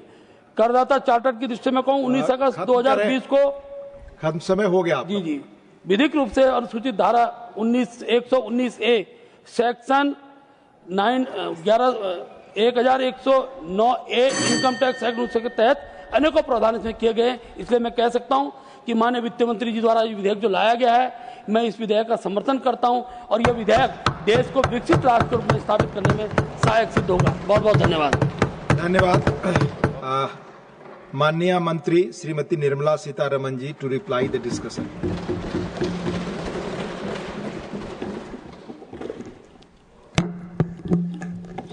Thank you, Deputy Chairman, sir.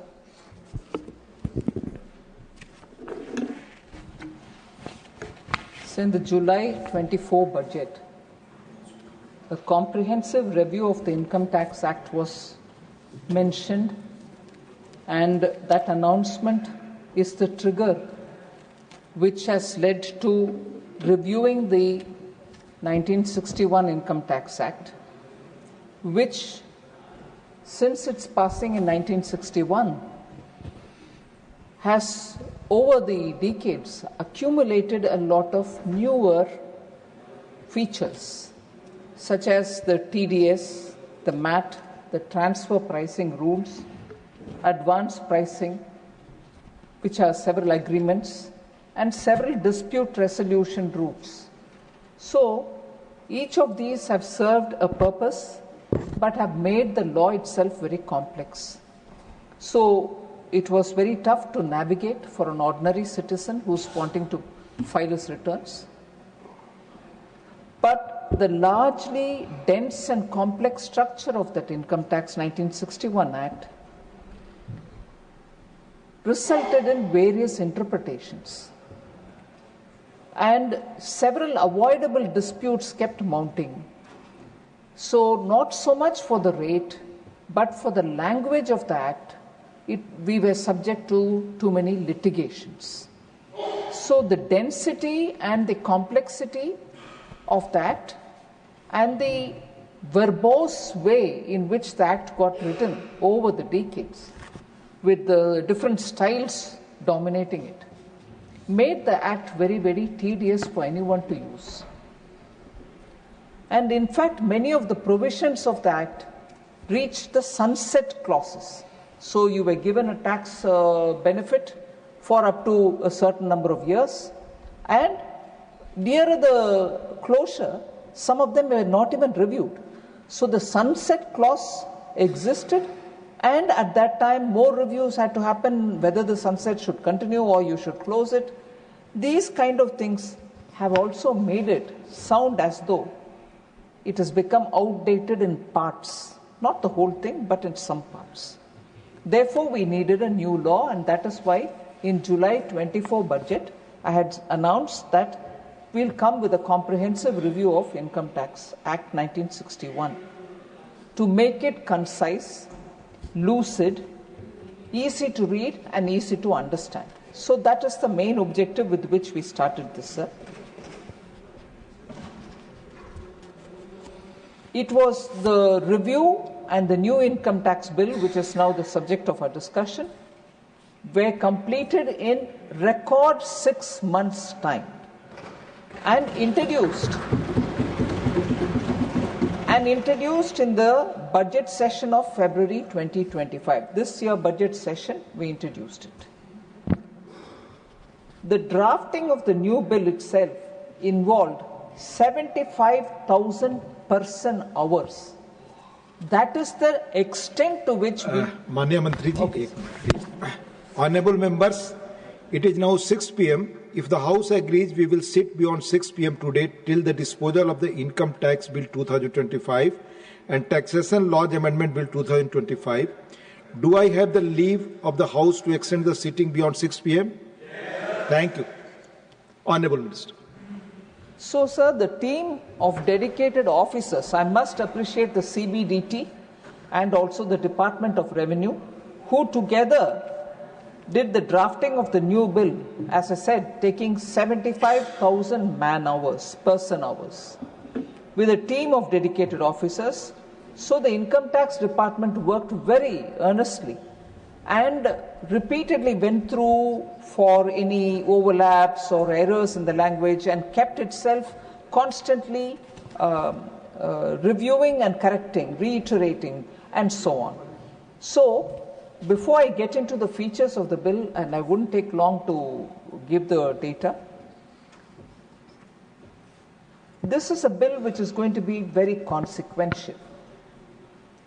An Income Tax Act, every year, some amendment in the finance bill itself, we all pay a lot of attention, go into the details, what will it mean, what is the implication on me, how many people will end up paying more, paying less, what are the other provisions with which action will be taken on me, and so on.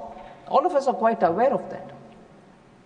So for even one little amendment to the Income Tax Act, there is so much attention given for the finance bill during the budget session every year. So this is a very consequential act in that we are changing the 1961 Act itself in a way, removing it and bringing a new act. We won't remove it in total because there will still be some cases or some incidents which relate to that period, and therefore that 61 Act will continue in some form only to the limited purpose of attending to those period relevant matters. So if this is the seriousness with which this country is looking at bringing a assessee-friendly, taxpayer-friendly act, replacing the 1961 Act, and it is a milestone which this country's financial system will face. I am shocked that the opposition doesn't want to participate in it. And let me tell you, sir, initially, understanding the importance and the consequential nature of this, the opposition parties agreed in the Business Advisory Council, Business Advisory Committee, that they will indeed participate in the Lok Sabha and also in the Rajya Sabha on this bill and debate it. And they were allotted 16 hours in Lok Sabha, 16 hours of debate in Rajya Sabha. Most often the opposition says, no, you don't want to discuss anything. We are asking for public, people's interest, public's interest. We want to have charcha on this matter. We agreed for 16 hours of charcha in Lok Sabha, 16 hours of charcha here. Okay, you had some protest, you want to march to the Election Commission, you went. But you came back, participate. You agreed to give 16 hours time for this discussion. Why are they away, sir, today? And when we talk about tax and tax-related matters, they will say, no, you're imposing tax burden on the people. Let me tell you, prior to COVID onwards, 2019 onwards, Prime Minister Modi has given clear instructions. COVID or no COVID, we shall not increase the tax burden on people. Not one paisa has been increased. And in fact, the new income tax scheme which was brought in so that people who still want to enjoy the benefits of some kind of deductions can remain in the old scheme. But people who want to be paying less tax with or without deductions, we came up with a user-friendly new regime. And there, consequentially, every year we've been reducing both the rate and widening the slabs, income slabs. This year, historically, as a big milestone, Prime Minister Modi said at least 12 lakhs tak, no tax should be paid by any Indian citizen. Which means up to 1 lakh per month's salary, no one will have to pay any tax. The structure was made simple, rates were reduced, rebates were given, so no tax for up to 12 lakhs income. And further, For others in a different income bracket, rates were reduced. So that is the way in which every budget we are making it easier for the taxpayer.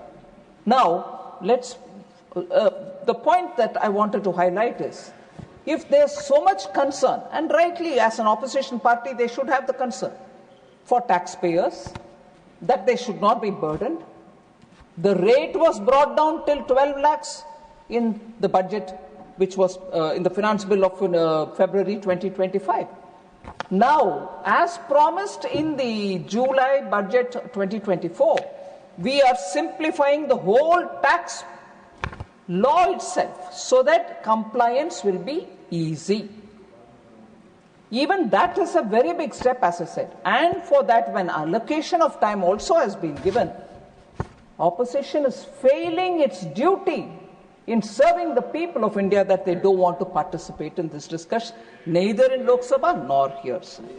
So, having said all this, I want to say, to remove any confusion in the minds of anybody, this amendment and bringing in a new law in the place of old 1961 aims at simplifying the language, the lucidity which is required for anyone to understand it, no anomalies or any overlapping language that leads to misinterpretations. So this aims at only that. There are no new rates being brought in here, no tax issues which are being brought in here. That will come every year as it does in the finance bill. This is purely for making the document simpler. And I must say, sir, like the way we've done today in the insolvency and the bankruptcy code, where we are bringing the next generation of IBC, bigger reform, that also has gone to the select committee. Lok Sabha has had that introduced today and it has been sent to a select committee. Even this act, when it was introduced in February, in July itself I did say that wide consultations will be held. This act, when it was brought in, was sent to a select committee. And I must thank and put on record my gratitude for the extensive work that select committee in the chairmanship of Baijent Panda, MP from Lok Sabha, and his entire team, which consisted of members from all parties represented in the Parliament. They all did extensive work, they consulted, they went around the country, they met with experts, domain experts, tax experts. They met with so many people and taken intensive inputs from these people. So, the committee consisted of 31 members from across, as I said, from across the political spectrum. The committee held 36 meetings, engaging extensively with government officials, stakeholders and experts, and received 334 memoranda containing a wealth of valuable inputs and suggestions. So the committee, if we did that many number of person hours, 75,000 person hours from the department, the committee had 36 meetings and took 334 memorandum from the public. Now, after all that, the select committee, in its report, which was submitted to the Lok Sabha Speaker, has put forward 566 recommendations. The intensity and the gravity of the work is what I want to highlight before you, Honorable Deputy Chairman, sir.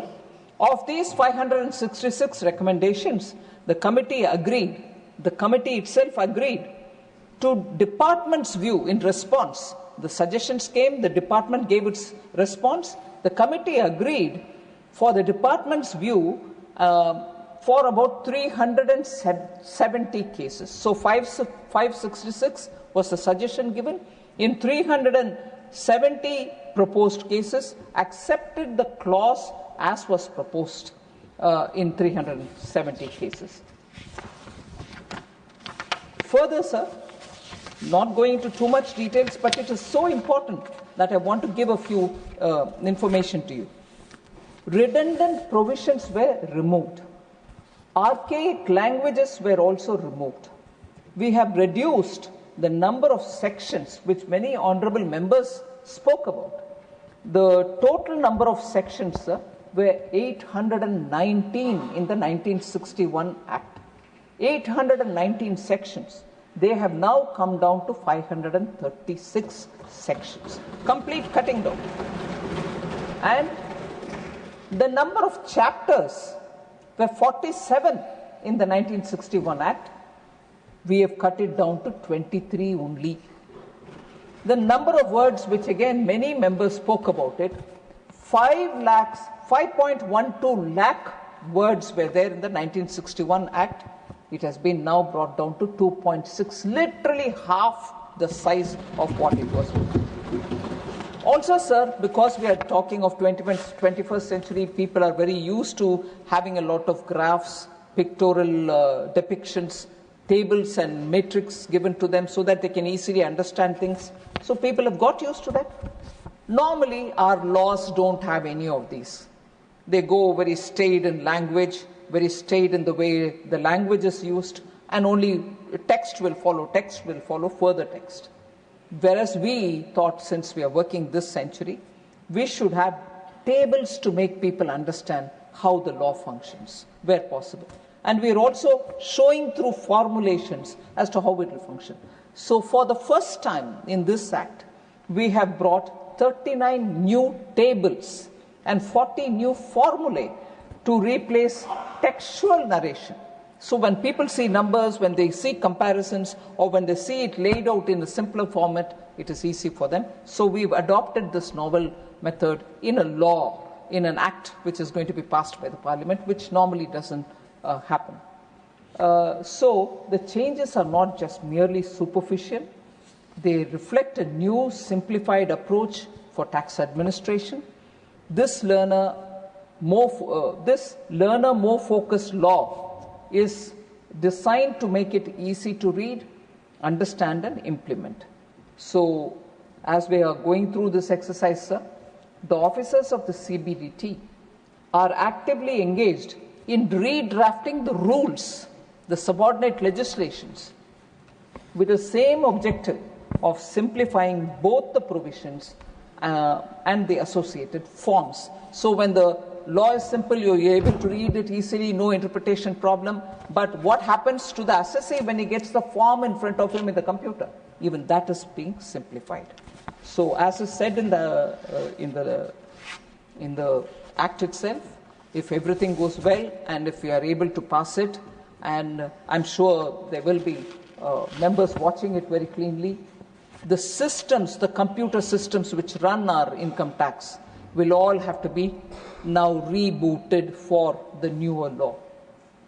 Because the time is very short between now and 1st of April 2026. We need to have all the computers reset for the way in which this act has been subject to the approval of the Parliament. And therefore, if from 1st April 2026 we want to effect this, it's greatly appreciated that the Parliament has taken the initiative to pass it well in time, so that between September and 31st of March, we will get the systems also clear. And why do I say that? Because not only the computer systems will have to be kept ready for the assessee to file his own returns, but we are planning to issue a lot of SOPs and also frequently asked questions to be put up, so people understand what are the changes. If they go to the domain, they will get it from the income tax portal, all the details of what it is going to be like. Further, not so much getting into that detail, I just want to reassure that so much thought has gone into making this law. And it's not going to be confined to only what the law says. We also want to come up with some kind of a information memorandum, so that people who are dealing with the new act sometimes can get this thing, because you're so used to 1961 Act, which ran the country for 50 years. And suddenly you say, where was this? In that act it used to be like this. Where is this here now? For that, a separate information memorandum will also be issued, so that people can refer that and then say, oh, then in this act it will be here. Like that, so that it will be like a guidance material. Even that is being prepared. That's not part of what is being circulated in the Parliament, but I just want to reassure that a lot of thought has gone into this. A lot of hard work has gone into it. More from the point of view of what will the taxpayer think about it, materials have been prepared. So that's about the income tax new act, replacing the 1961 Act, the Income Tax 2025 Act, if passed from the Parliament. So that's about that one. The second, which you've allowed me to take up simultaneously, I'll just say a few words on that. Sir, it is a taxation laws amendment bill, the second one.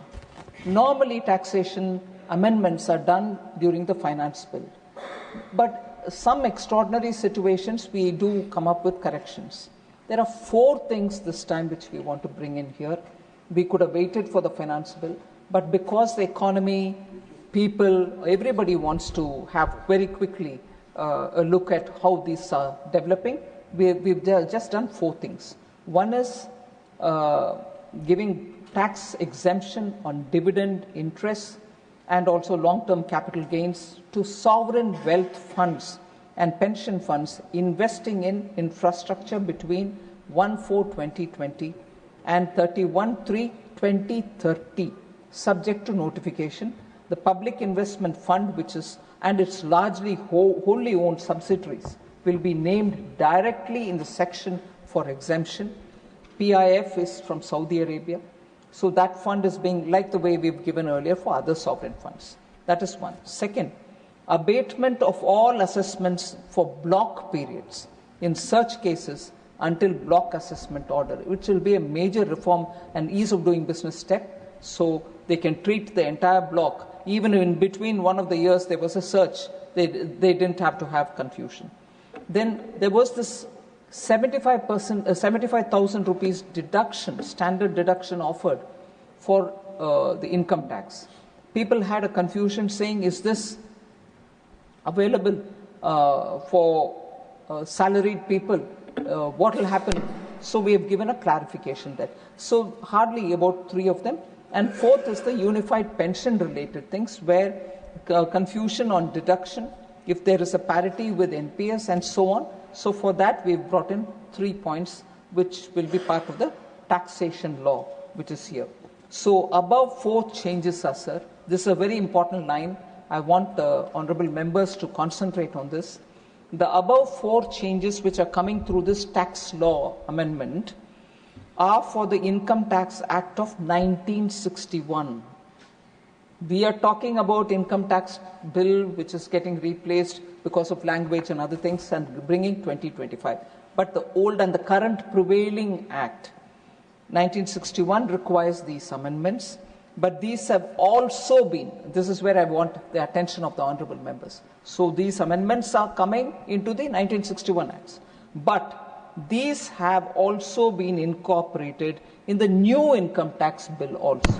So we need not worry about confusion. We have not overlooked any of this. So with these words, sir, I want to submit. Thank you very much for giving me this opportunity to explain. I request that the bill be returned.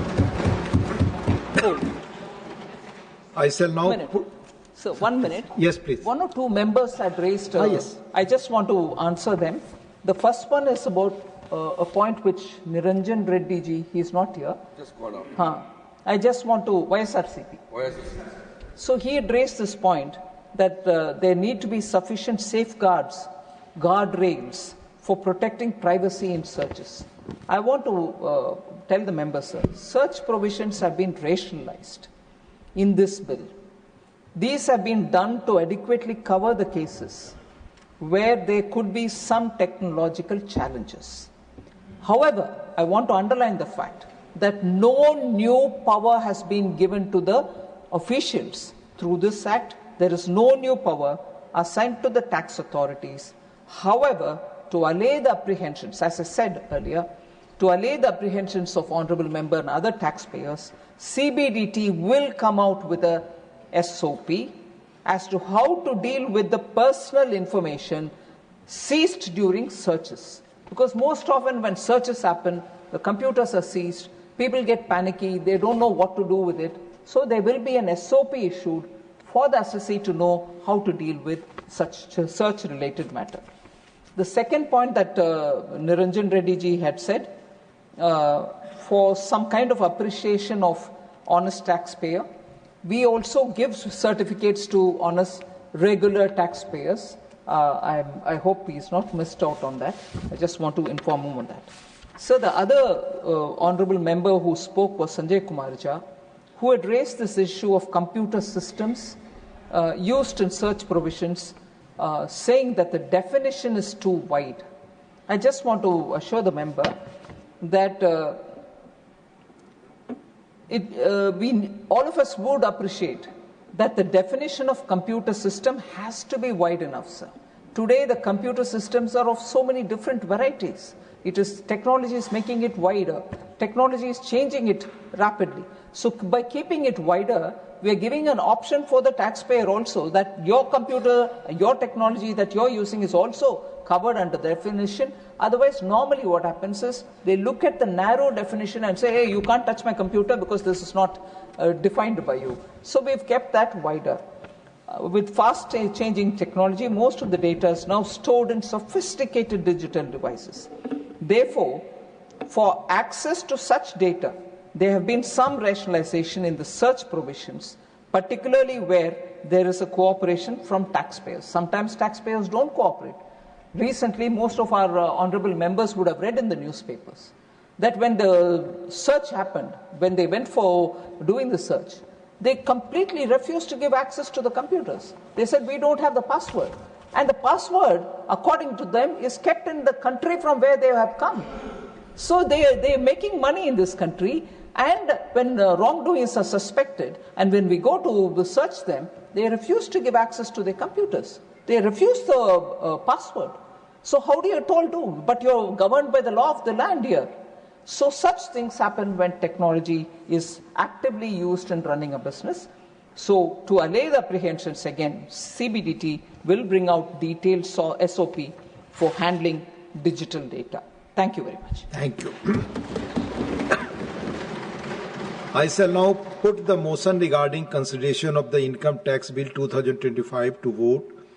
The question is that the Income Tax Bill 2025 as passed by Lok Sabha be taken to consideration. Those in favor will please say aye. Aye. Those against will please say no. I think the ayes have it, the ayes have it, the ayes have it. The motion is adopted. We shall now take up clause by clause consideration of the bill. Clauses 2 to 246 stand part of the bill. Those in favor will please say aye. Aye. Those against will please say no. I think the ayes have it, the ayes have it, the ayes have it. Clauses 2 to 246 are adopted. Clauses 247 stands part of the bill. There are 19 amendments. Number 1 to 19 by Dr. John Britas. Not present. I shall now put clause 247 to vote. Those in favor will please say aye. Aye. Those against will please say no. I think the ayes have it, the ayes have it, the ayes have it. Clause 247 is adopted. Clauses 248 to 536 and Schedule 1 to Schedule 16 stand part of the bill. Those in favor will please say aye. Aye. Those against will please say no. I think the ayes have it, the ayes have it, the ayes have it. Clauses 248 to 536 and Schedule 1 to Schedule 16 are adopted. Clause 1, the enacting formula and the title stands part of the bill. Those in favor will please say aye. Aye. Those against will please say no. I think the ayes have it, the ayes have it, the ayes have it. Clause 1, the enacting formula and the title are adopted. Srimati Nirmala Sitharaman ji to move that the bill be returned. Sir, I rise to move that the bill be returned.